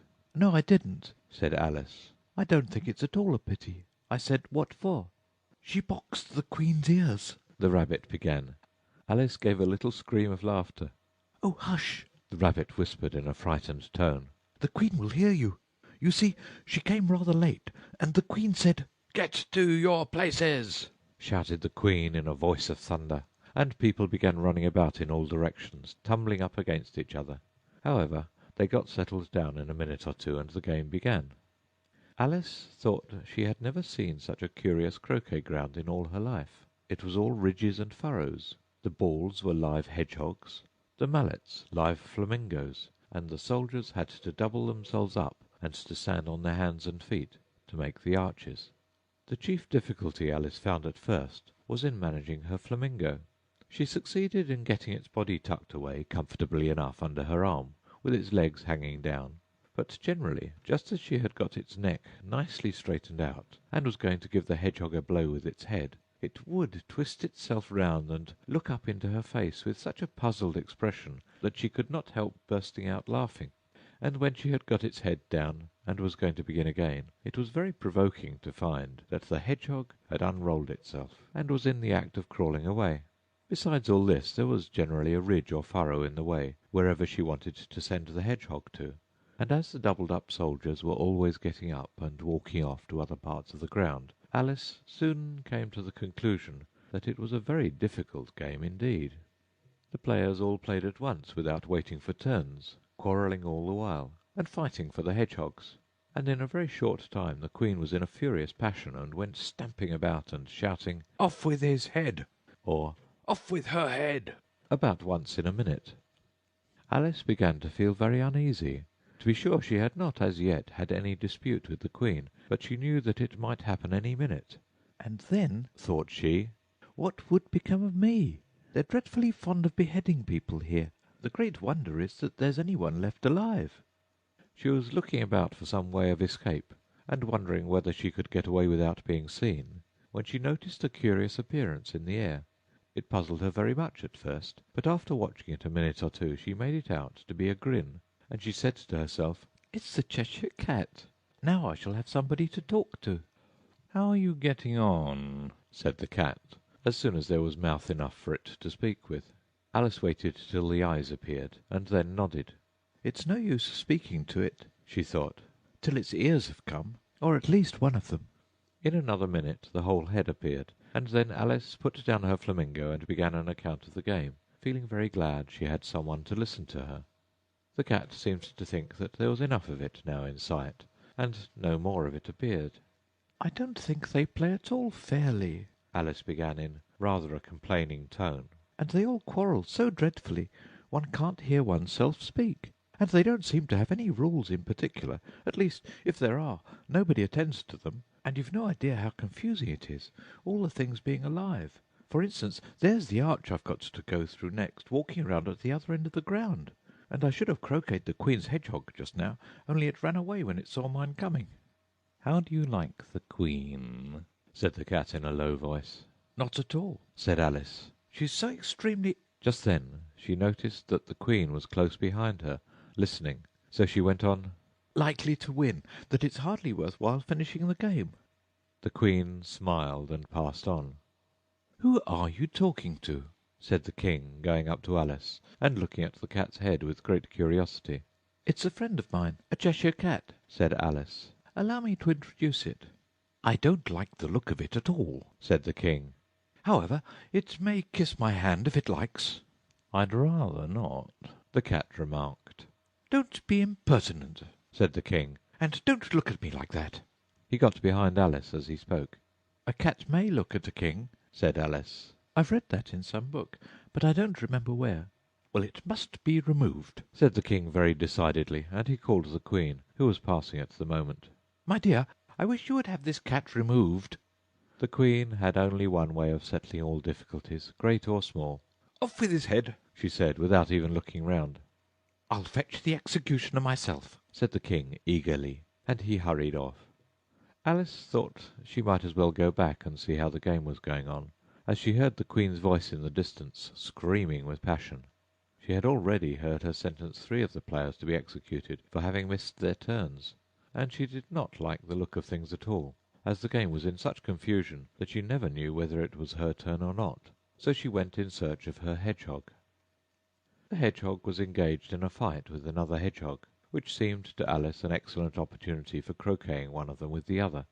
The only difficulty was that her flamingo was gone across to the other side of the garden, where Alice could see it trying in a helpless sort of way to fly up into a tree.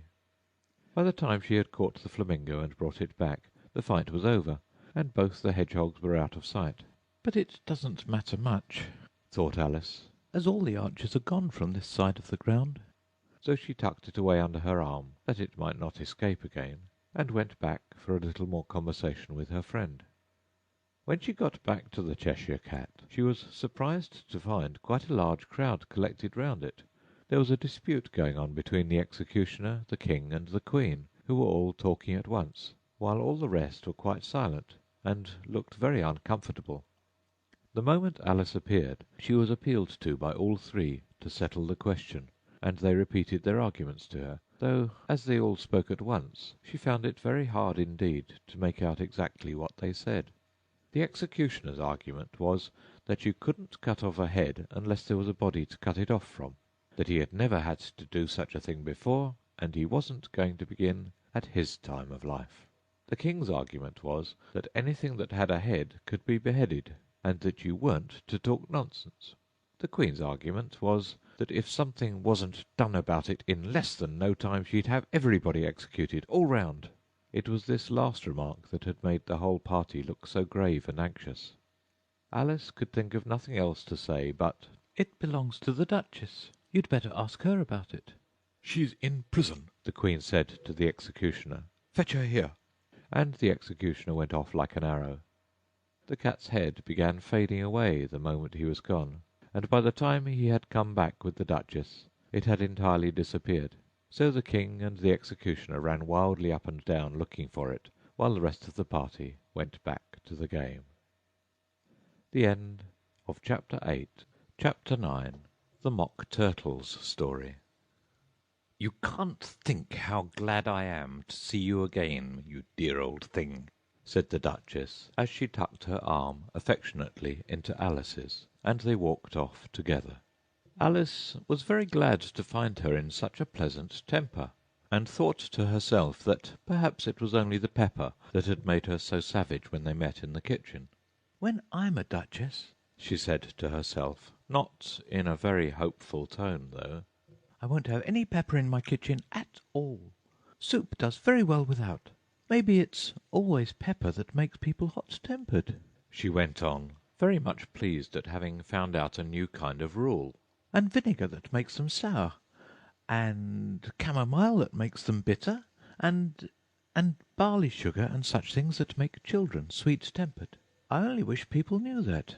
Then they wouldn't be so stingy about it, you know." She had quite forgotten the Duchess by this time, and was a little startled when she heard her voice close to her ear. "You're thinking about something, my dear, and that makes you forget to talk. I can't tell you just now what the moral of that is, but I shall remember it in a bit." "Perhaps it hasn't one," Alice ventured to remark. "Child," said the Duchess, "everything's got a moral, if only you can find it." And she squeezed herself up closer to Alice's side as she spoke. Alice did not much like keeping so close to her. First, because the Duchess was very ugly, and secondly, because she was exactly the right height to rest her chin upon Alice's shoulder, and it was an uncomfortably sharp chin. However, she did not like to be rude, so she bore it as well as she could. "The game's going on rather better now," she said, by way of keeping up the conversation a little. "'Tis so," said the Duchess, "and the moral of that is, 'tis love that makes the world go round." "Somebody said," Alice whispered, "that it's done by everybody minding their own business." "Ah, well, it means much the same thing," said the Duchess, digging her sharp little chin into Alice's shoulder as she added, "and the moral of that is, take care of the sense, and the sounds will take care of themselves." "How fond she is of finding morals in things," Alice thought to herself.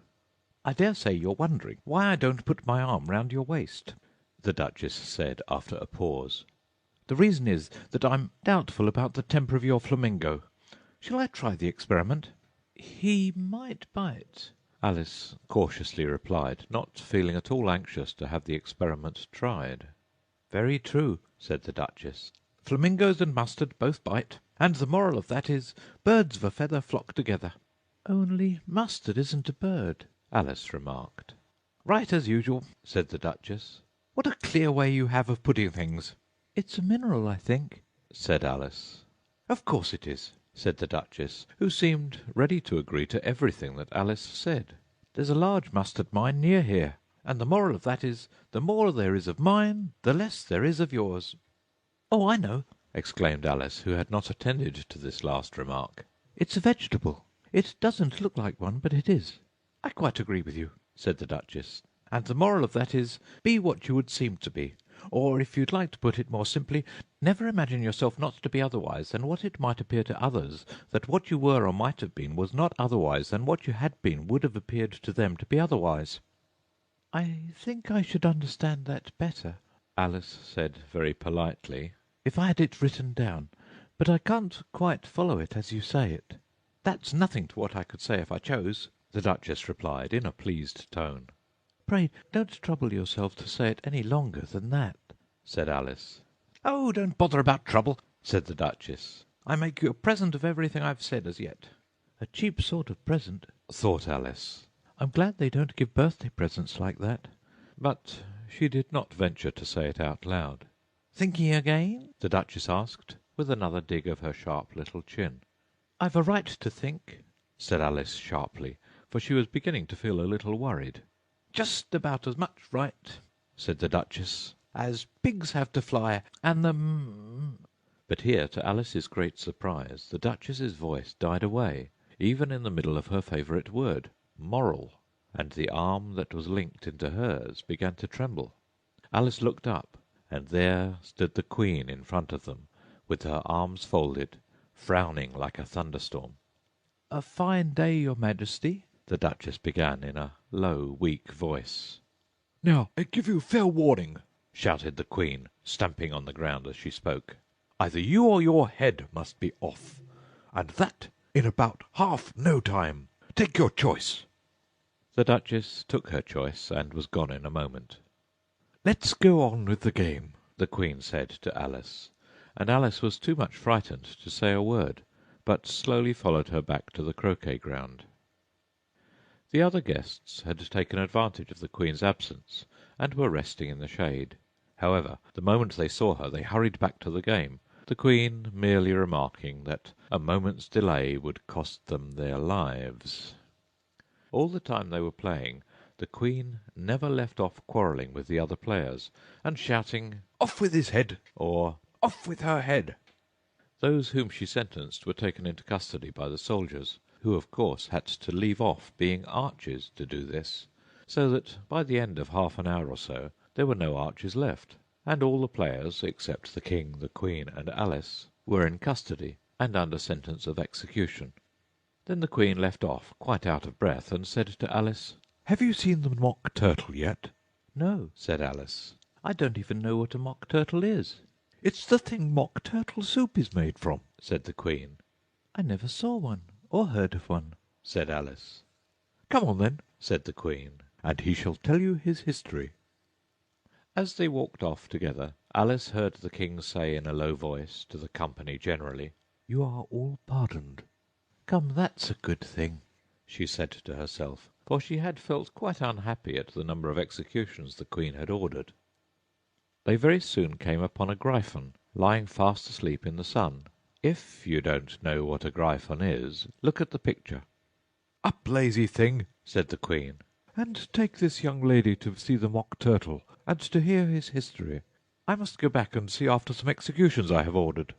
and she walked off, leaving Alice alone with the Gryphon. Alice did not quite like the look of the creature, but on the whole she thought it would be quite as safe to stay with it as to go after that savage Queen, so she waited. The Gryphon sat up and rubbed its eyes. Then it watched the Queen till she was out of sight. Then it chuckled. "What fun!" said the Gryphon, half to itself, half to Alice. What is the fun? said Alice. "Why, said the Gryphon. "It's all her fancy, that. They never executes nobody, you know. Come on." Everybody says come on here, thought Alice, as she went slowly after it. I never was so ordered about in all my life, never. They had not gone far before they saw the Mock Turtle in the distance, sitting sad and lonely on a little ledge of rock, and as they came nearer, Alice could hear him sighing as if his heart would break. She pitied him deeply. What is his sorrow? she asked the Gryphon, and the Gryphon answered very nearly in the same words as before. "It's all his fancy, that. He hasn't got no sorrow, you know. Come on." So they went up to the Mock Turtle, who looked at them with large eyes full of tears, but said nothing. "This here young lady," said the Gryphon, "she wants for to know your history, she do." "I'll tell it to her," said the Mock Turtle in a deep, hollow tone. "Sit down, both of you, and don't speak a word till I've finished." So they sat down, and nobody spoke for some minutes. Alice thought to herself, I don't see how he can even finish if he doesn't begin. but she waited patiently. "Once," said the Mock Turtle at last, with a deep sigh, "I was a real turtle."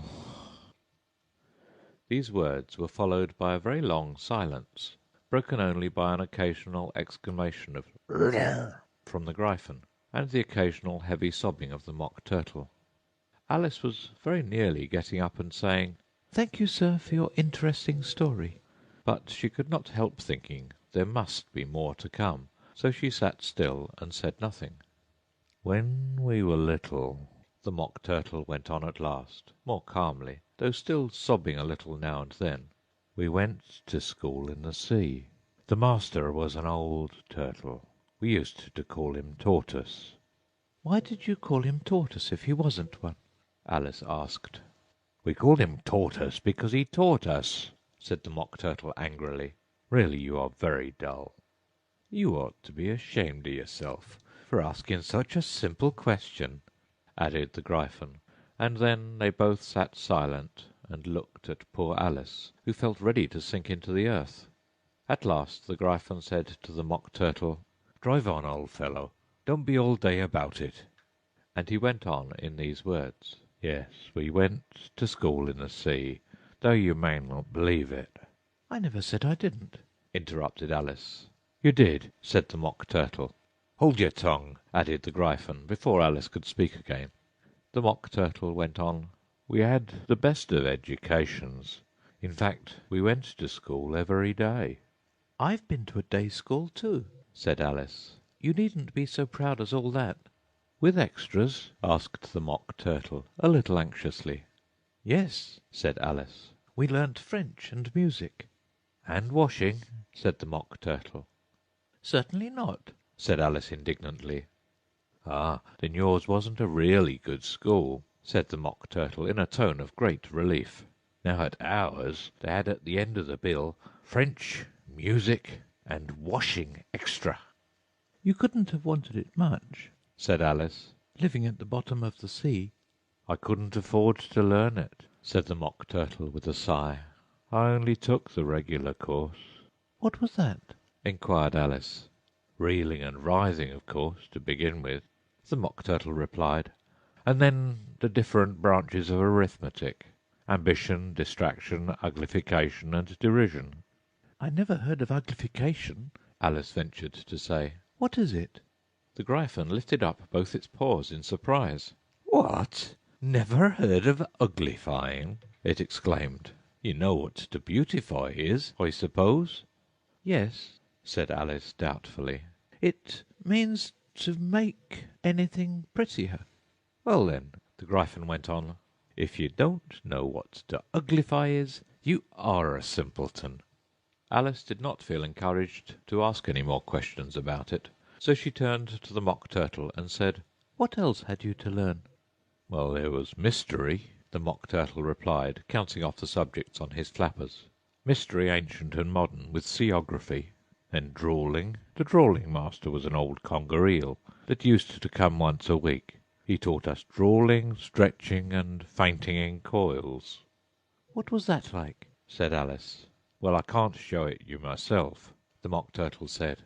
"I'm too stiff, and the Gryphon never learnt it." "Hadn't time," said the Gryphon. "I went to the classics master, though. He was an old crab, he was." "I never went to him," the Mock Turtle said with a sigh. "He taught laughing and grief, they used to say." "So he did, said the Gryphon, sighing in his turn, and both creatures hid their faces in their paws.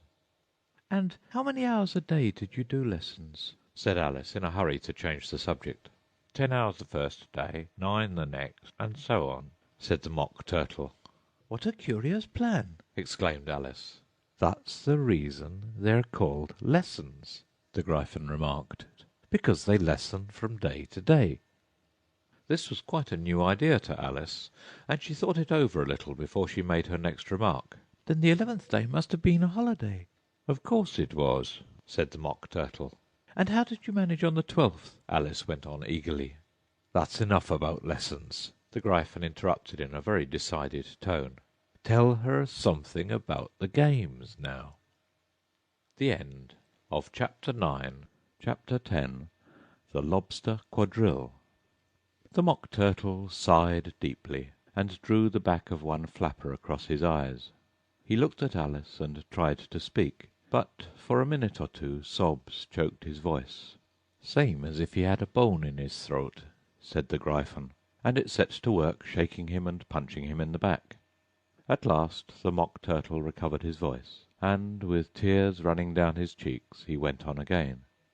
"You may not have lived much under the sea." I haven't, said Alice. "And perhaps you were never even introduced to a lobster." Alice began to say, "I once tasted," but checked herself hastily and said, "No, never." "So you can have no idea what a delightful thing a lobster quadrille is."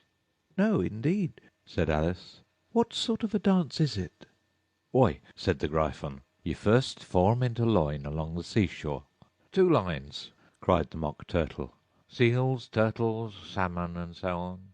Then, when you've cleared all the jellyfish out of the way—" "That generally takes some time," interrupted the Gryphon.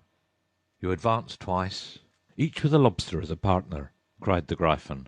"Of course," the Mock Turtle said. "Advance twice, set to partners—" "Change lobsters, and retire in same order," continued the Gryphon. "Then, you know," the Mock Turtle went on, "you throw the—" "The lobsters!" shouted the Gryphon with a bound into the air. "as far out to sea as you can." "Swim after them!" screamed the Gryphon. Turn a somersault in the sea," cried the Mock Turtle, capering wildly about. "Change lobsters again!" yelled the Gryphon at the top of its voice. back to land again, and "That's all the first figure," said the Mock Turtle, suddenly dropping his voice; and the two creatures, who had been jumping about like mad things all this time, sat down again very sadly and quietly, and looked at Alice. "It must be a very pretty dance," said Alice timidly. "Would you like to see a little of it?" said the Mock Turtle. "Very much indeed," said Alice.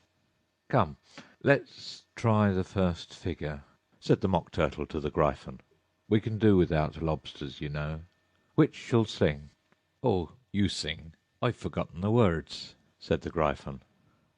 So they began solemnly dancing round and round Alice, every now and then treading on her toes when they passed too close, and waving their forepaws to mark the time, while the Mock Turtle sang this very slowly and sadly: "Will you walk a little faster?" said a whiting to a snail. "There's a porpoise close behind us, and he's treading on my tail. See how eagerly the lobsters and the turtles all advance. They are waiting on the shingle. Will you come and join the dance? Will you, won't you, will you, won't you, will you join the dance? Will you, won't you, will you, won't you join the dance? You can really have no notion how delightful it will be when they take us up and throw us with the lobsters out to sea." But the snail replied, too far, and gave a look askance. Said he thanked the whiting kindly, but he would not join the dance. Would not, could not, would not, could not, would not join the dance. Would not, could not, would not, could not join the dance. "What matters it how far we go?" his scaly friend replied. "There is another shore, you know, upon the other side. The further off from England, the nearer is to France. Then turn not pale, beloved snail, but come and join the dance. Will you, won't you, will you, won't you, will you join the dance?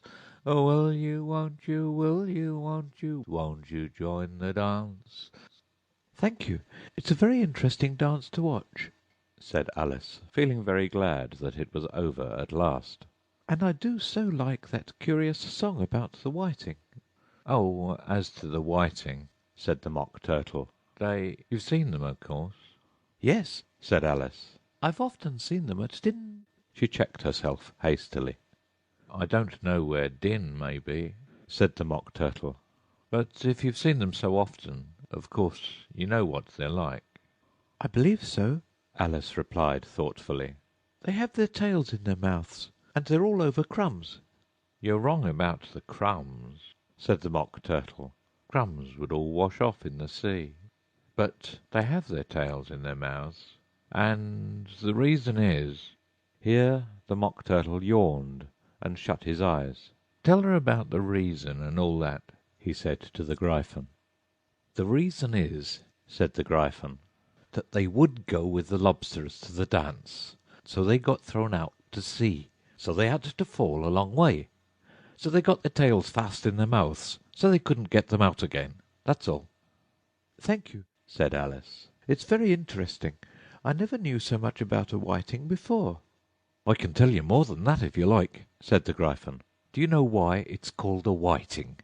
"I never thought about it," said Alice. "Why?" "It does the boots and shoes," the Gryphon replied very solemnly. Alice was thoroughly puzzled. "Does the boots and shoes?" she repeated in a wondering tone. "Why, what are your shoes done with?" said the Gryphon. "I mean, what makes them so shiny?" Alice looked down at them and considered a little before she gave her answer. "They're done with blacking, I believe." "Boots and shoes under the sea," the Gryphon went on in a deep voice, "are done with a whiting. Now you know." "And what are they made of?" Alice asked in a tone of great curiosity. "Soles and eels, of course," the Gryphon replied rather impatiently. "Any shrimp could have told you that." "If I'd been the whiting," said Alice, whose thoughts were still running on the song, "I'd have said to the porpoise, 'Keep back, please, we don't want you with us.'" "They were obliged to have him with them," the Mock Turtle said. "No wise fish would go anywhere without a porpoise." "Wouldn't it really?" said Alice in a tone of great surprise. "Of course not," said the Mock Turtle. "Why, if a fish came to me and told me he was going a journey, I should say, 'With what porpoise?'" "Don't you mean purpose?" said Alice. "I mean what I say," the Mock Turtle replied in an offended tone, and the Gryphon added, "Come, let's hear some of your adventures." "I could tell you my adventures, beginning from this morning," said Alice a little timidly. "but it's no use going back to yesterday, because I was a different person then." "Explain all that," said the Mock Turtle. "No, no, the adventures first," said the Gryphon in an impatient tone. "Explanations take such a dreadful time." So Alice began telling them her adventures, from the time when she first saw the White Rabbit. She was a little nervous about it just at first. The two creatures got so close to her, one on each side, and opened their eyes and mouths so very wide. But she gained courage as she went on. Her listeners were perfectly quiet till she got to the part about her repeating, "You are old, Father William," to the caterpillar, and the words all coming different. And then the Mock Turtle drew a long breath and said, "That's very curious." "It's all about as curious as it can be," said the Gryphon. "It all came different," the Mock Turtle repeated thoughtfully. "I should like to hear her try and repeat something now. Tell her to begin." He looked at the Gryphon, as if he thought it had some kind of authority over Alice. "Stand up and repeat, ''Tis the voice of the sluggard,'" said the Gryphon.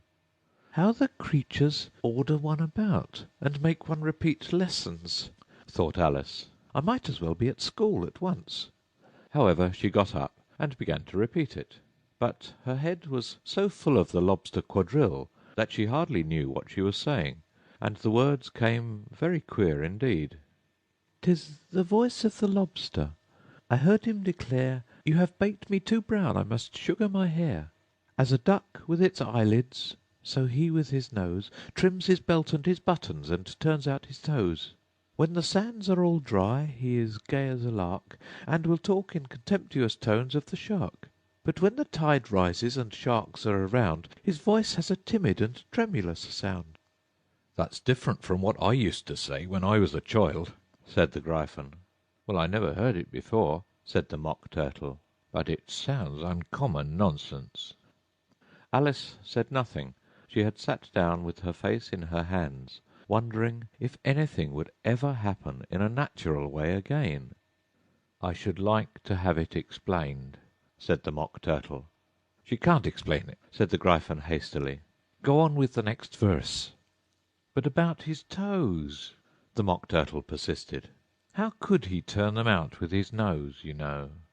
"It's the first position in dancing," Alice said, but was dreadfully puzzled by the whole thing, and longed to change the subject. "Go on with the next verse," the Gryphon repeated impatiently. "It begins, 'I passed by his garden.'" Alice did not dare to disobey, though she felt sure it would all come wrong, and she went on in a trembling voice, "I passed by his garden, and marked with one eye how the owl and the panther were sharing a pie. The panther took pie crust and gravy and meat, while the owl had the dish as its share of the treat. When the pie was all finished, the owl as a boon was kindly permitted to pocket the spoon, while the panther received knife and fork with a growl, and concluded the banquet—" "What is the use of repeating all that stuff?" the Mock Turtle interrupted, "if you don't explain it as you go on. It's by far the most confusing thing I ever heard." "Yes, I think you'd better leave off," said the Gryphon, and Alice was only too glad to do so. "Shall we try another figure of the lobster quadrille?" the Gryphon went on. "Or would you like the Mock Turtle to sing you a song?" "Oh, a song, please, if the Mock Turtle would be so kind," Alice replied, so eagerly that the Gryphon said, in a rather offended tone, "No accounting for tastes. Sing her a turtle soup, will you, old fellow?"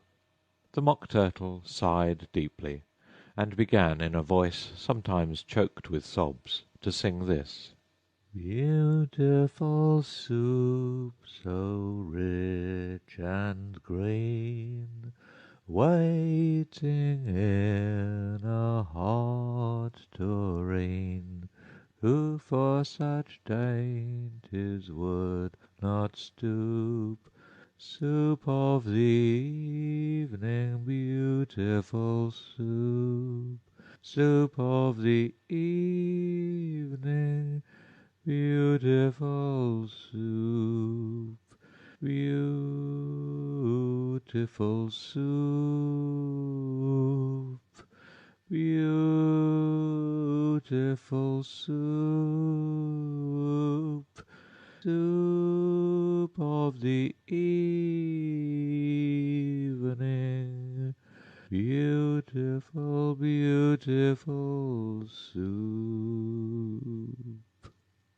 Beautiful soup, who cares for fish, game, or any other dish? Who would not give all else for two? Pennyworth only of beautiful soup. Pennyworth only of beautiful soup. Beautiful soup. Beautiful soup. Soup of the evening, beautiful, beautiful soup." "Chorus again!" cried the Gryphon, and the Mock Turtle had just begun to repeat it when a cry of "The trial's beginning!" was heard in the distance. "Come on!" cried the Gryphon, and, taking Alice by the hand, it hurried off, without waiting for the end of the song. "What trial is it?" Alice panted as she ran, but the Gryphon only answered, "Come on!" and ran the faster, while more and more faintly came, carried on the breeze that followed them, the melancholy words, "Soup of the evening, beautiful, beautiful soup." Chapter 11. Who Stole the Tarts? The King and Queen of Hearts were seated on their throne when they arrived, with a great crowd assembled about them, all sorts of little birds and beasts, as well as the whole pack of cards. The knave was standing before them in chains, with a soldier on each side to guard him, and near the king was the White Rabbit, with a trumpet in one hand and a scroll of parchment in the other. In the very middle of the court was a table, with a large dish of tarts upon it. They looked so good that it made Alice quite hungry to look at them. "I wish they'd get the trial done," she thought, "and hand round the refreshments." but there seemed to be no chance of this, so she began looking at everything about her to pass away the time. Alice had never been in a court of justice before, but she had read about them in books, and she was quite pleased to find that she knew the name of nearly everything there. "That's the judge," she said to herself, "because of his great wig." The judge, by the way, was the king, and as he wore his crown over the wig (look at the frontispiece if you want to see how he did it), he did not look at all comfortable, and it was certainly not becoming. "And that's a jury box," thought Alice. "and those 12 creatures." She was obliged to say creatures, you see, because some of them were animals and some were birds. I suppose they are the jurors." She said this last word 2 or 3 times over to herself, being rather proud of it, for she thought, and rightly too, that very few little girls of her age knew the meaning of it at all. However, jurymen would have done just as well. The 12 jurors were all writing very busily on slates. "What are they doing?" Alice whispered to the Gryphon. "They can't have anything to put down yet, before the trial's begun." "They're putting down their names," the Gryphon whispered in reply, for fear they should forget them before the end of the trial. "Stupid things!" Alice began in a loud, indignant voice, but she stopped hastily, for the White Rabbit cried out, "Silence in the court!" and the king put on his spectacles and looked anxiously round to make out who was talking. Alice could see, as well as if she were looking over their shoulders, that all the jurors were writing down "stupid things" on their slates, and she could even make out that one of them didn't know how to spell stupid, and that he had to ask his neighbour to tell him. "A nice muddle their slates'll be in before the trial's over," thought Alice. One of the jurors had a pencil that squeaked. This, of course, Alice could not stand, and she went round the court and got behind him, and very soon found an opportunity of taking it away.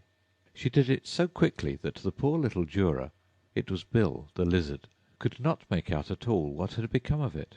So, after hunting all about for it, he was obliged to write with one finger for the rest of the day, and this was of very little use, as it left no mark on the slate.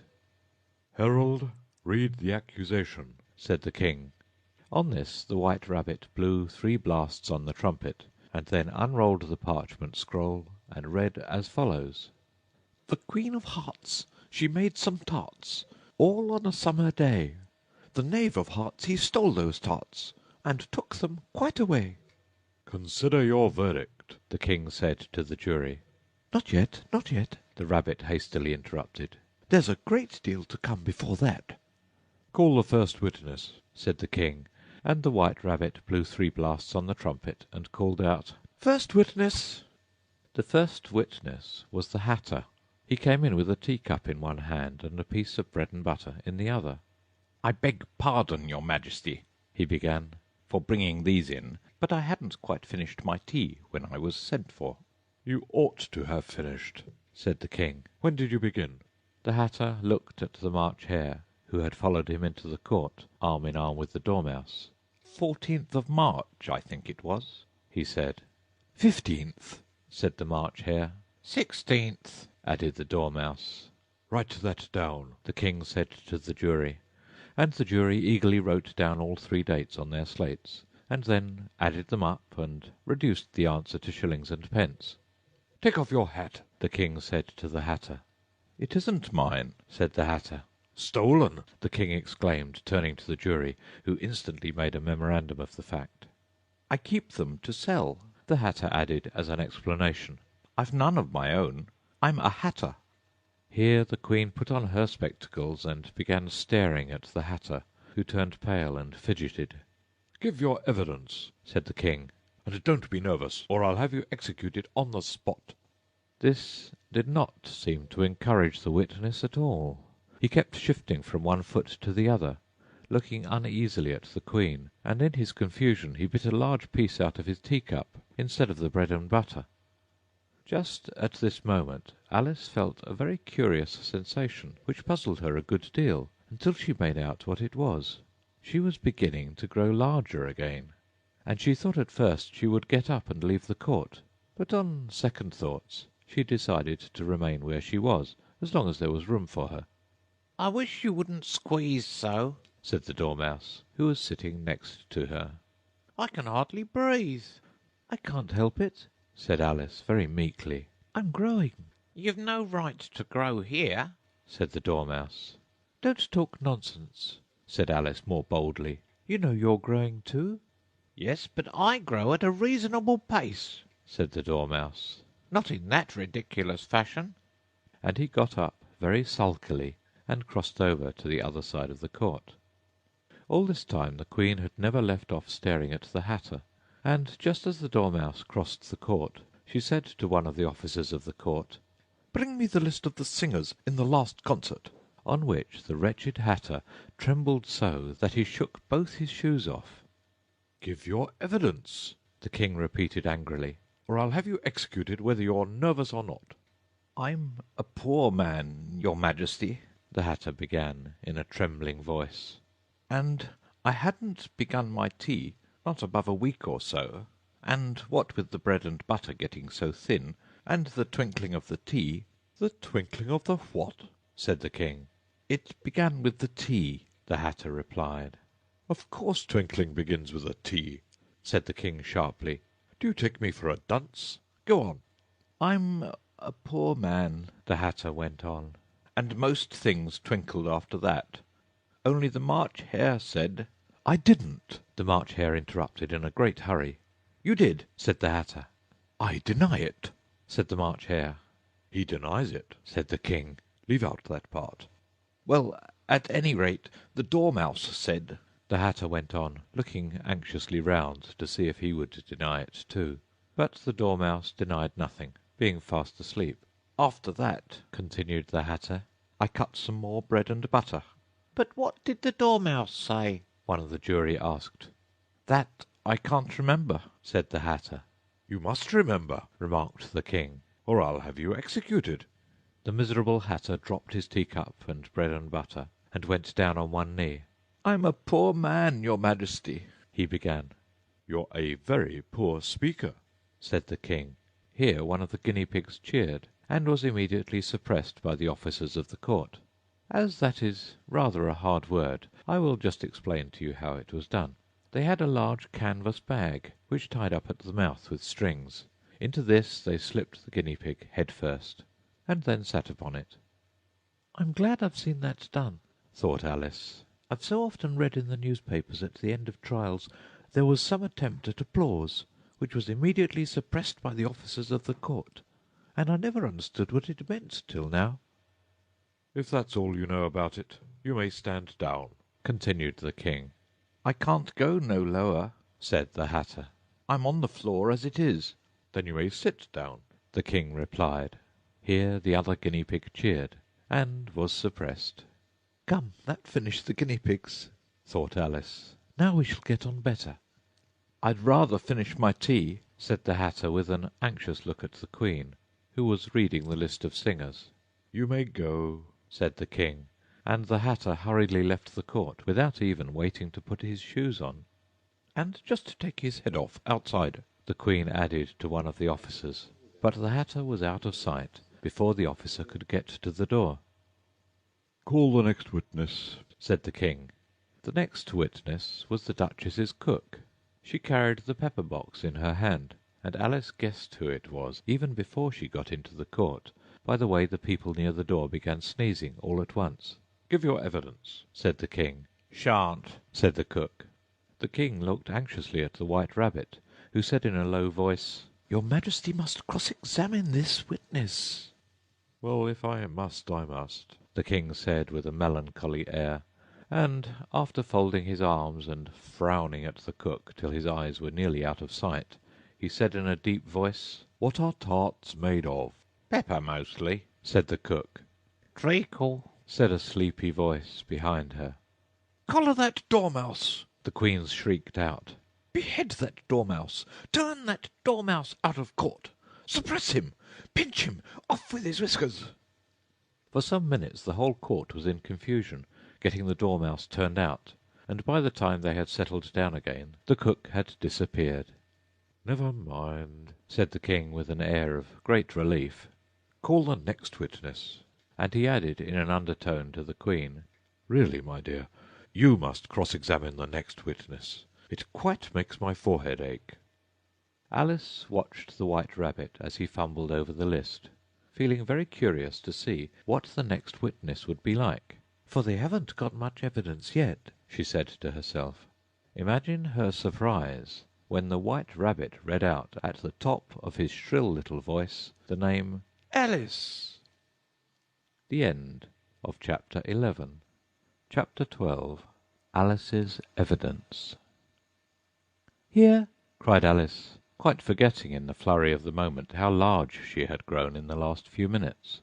and she jumped up in such a hurry that she tipped over the jury box with the edge of her skirt, upsetting all the jurymen onto the heads of the crowd below. And there they lay sprawling about, reminding her very much of a globe of goldfish she had accidentally upset the week before. "Oh, I beg your pardon," she exclaimed in a tone of great dismay, and began picking them up again as quickly as she could, for the accident of the goldfish kept running in her head, and she had a vague sort of idea that they must be collected at once and put back into the jury box, or they would die. "The trial cannot proceed," said the king in a very grave voice, "until all the jurymen are back in their proper places. All," he repeated with great emphasis, looking hard at Alice as he said so. Alice looked at the jury box and saw that in her haste she had put the lizard in, head downwards, and the poor little thing was waving its tail about in a melancholy way, being quite unable to move.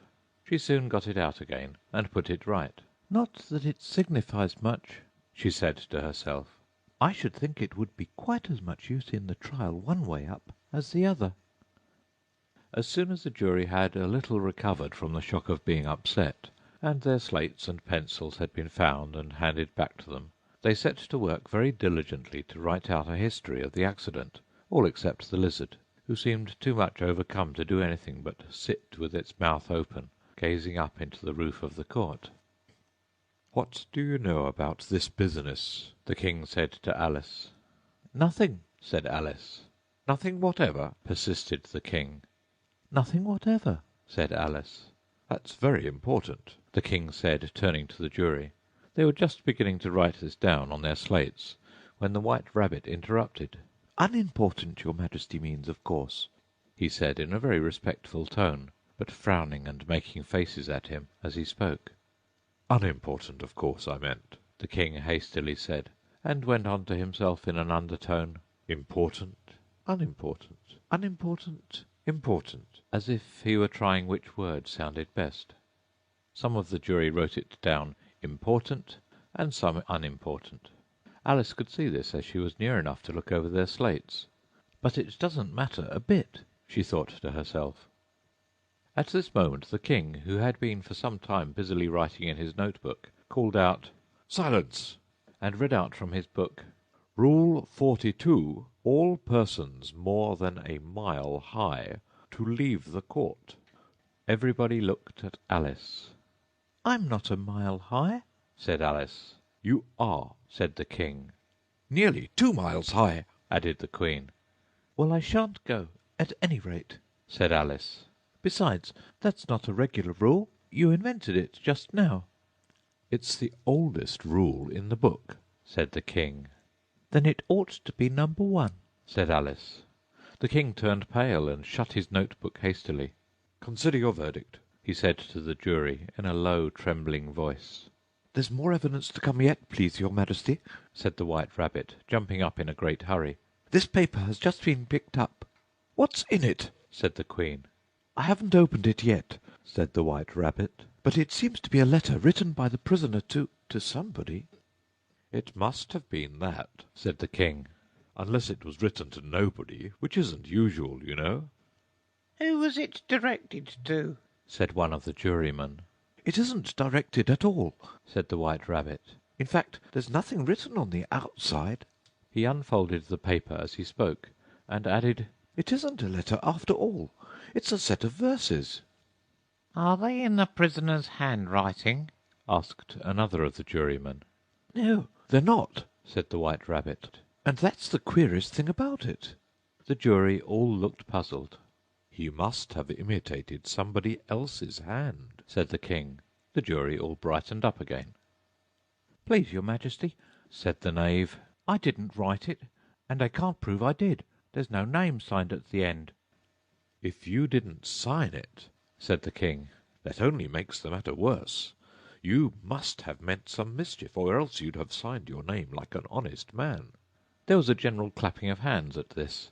It was the first really clever thing the king had said that day.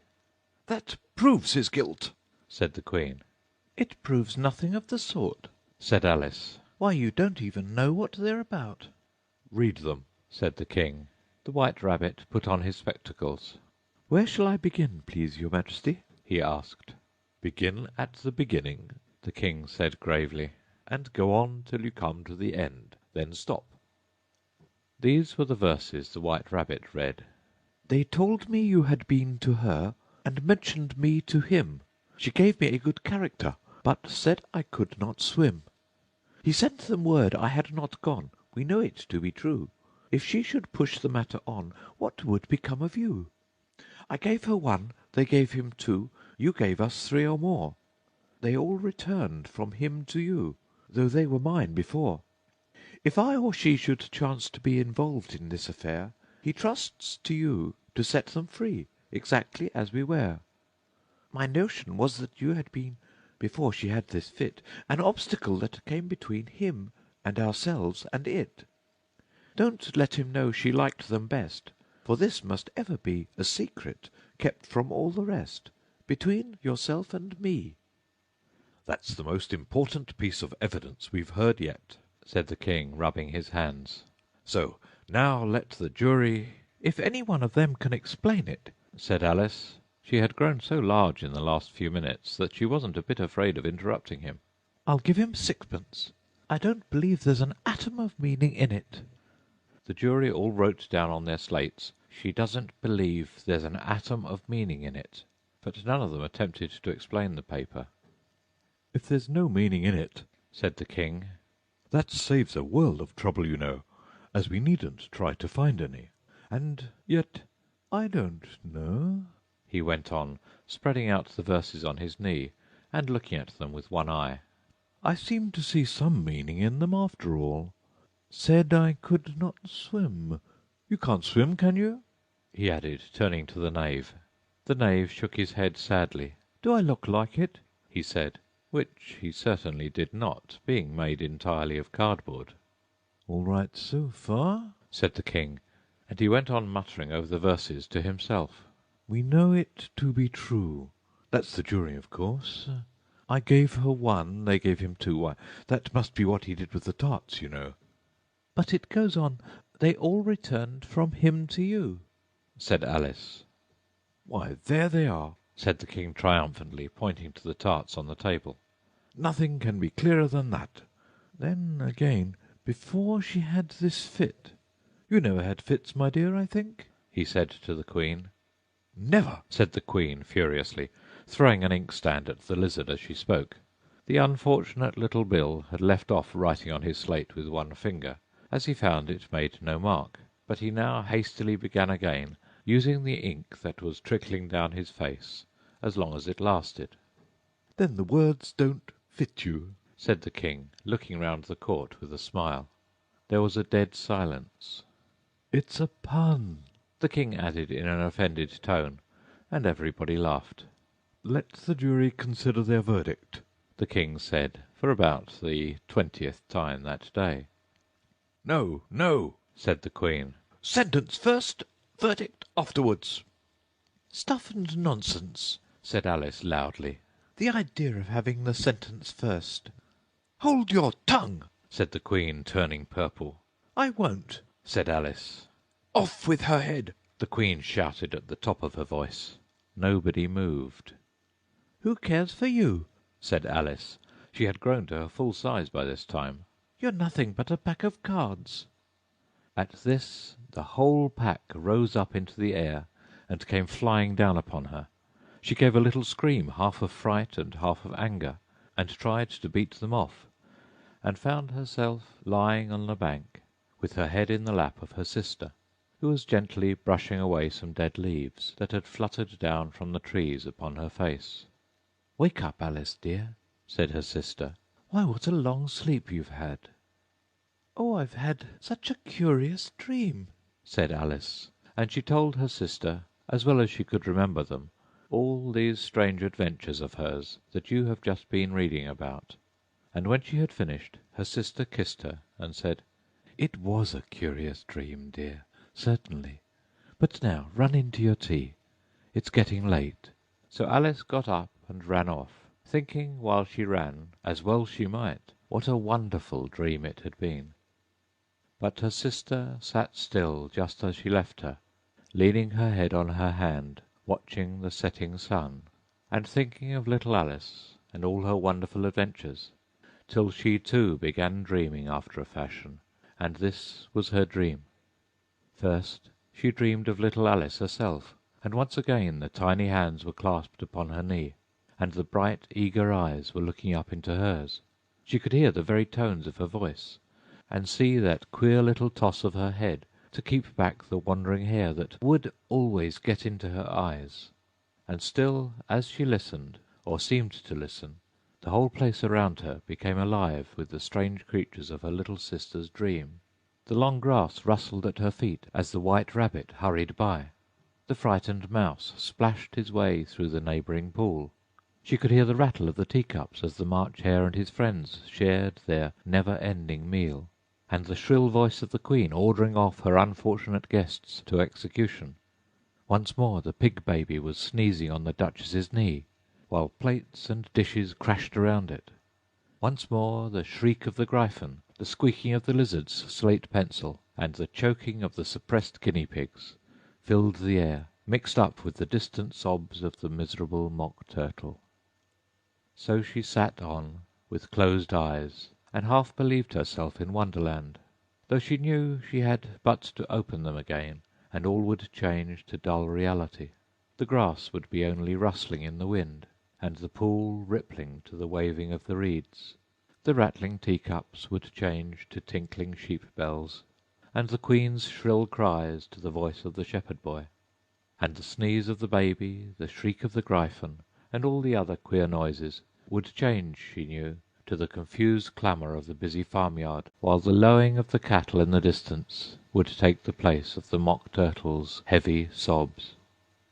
Lastly, she pictured to herself how this same little sister of hers would in the after-time be herself a grown woman, and how she would keep through all her riper years the simple and loving heart of her childhood, and how she would gather about her other little children and make their eyes bright and eager with many a strange tale, perhaps even with the dream of Wonderland of long ago, and how she would feel with all their simple sorrows and find a pleasure in all their simple joys, remembering her own child life and the happy summer days.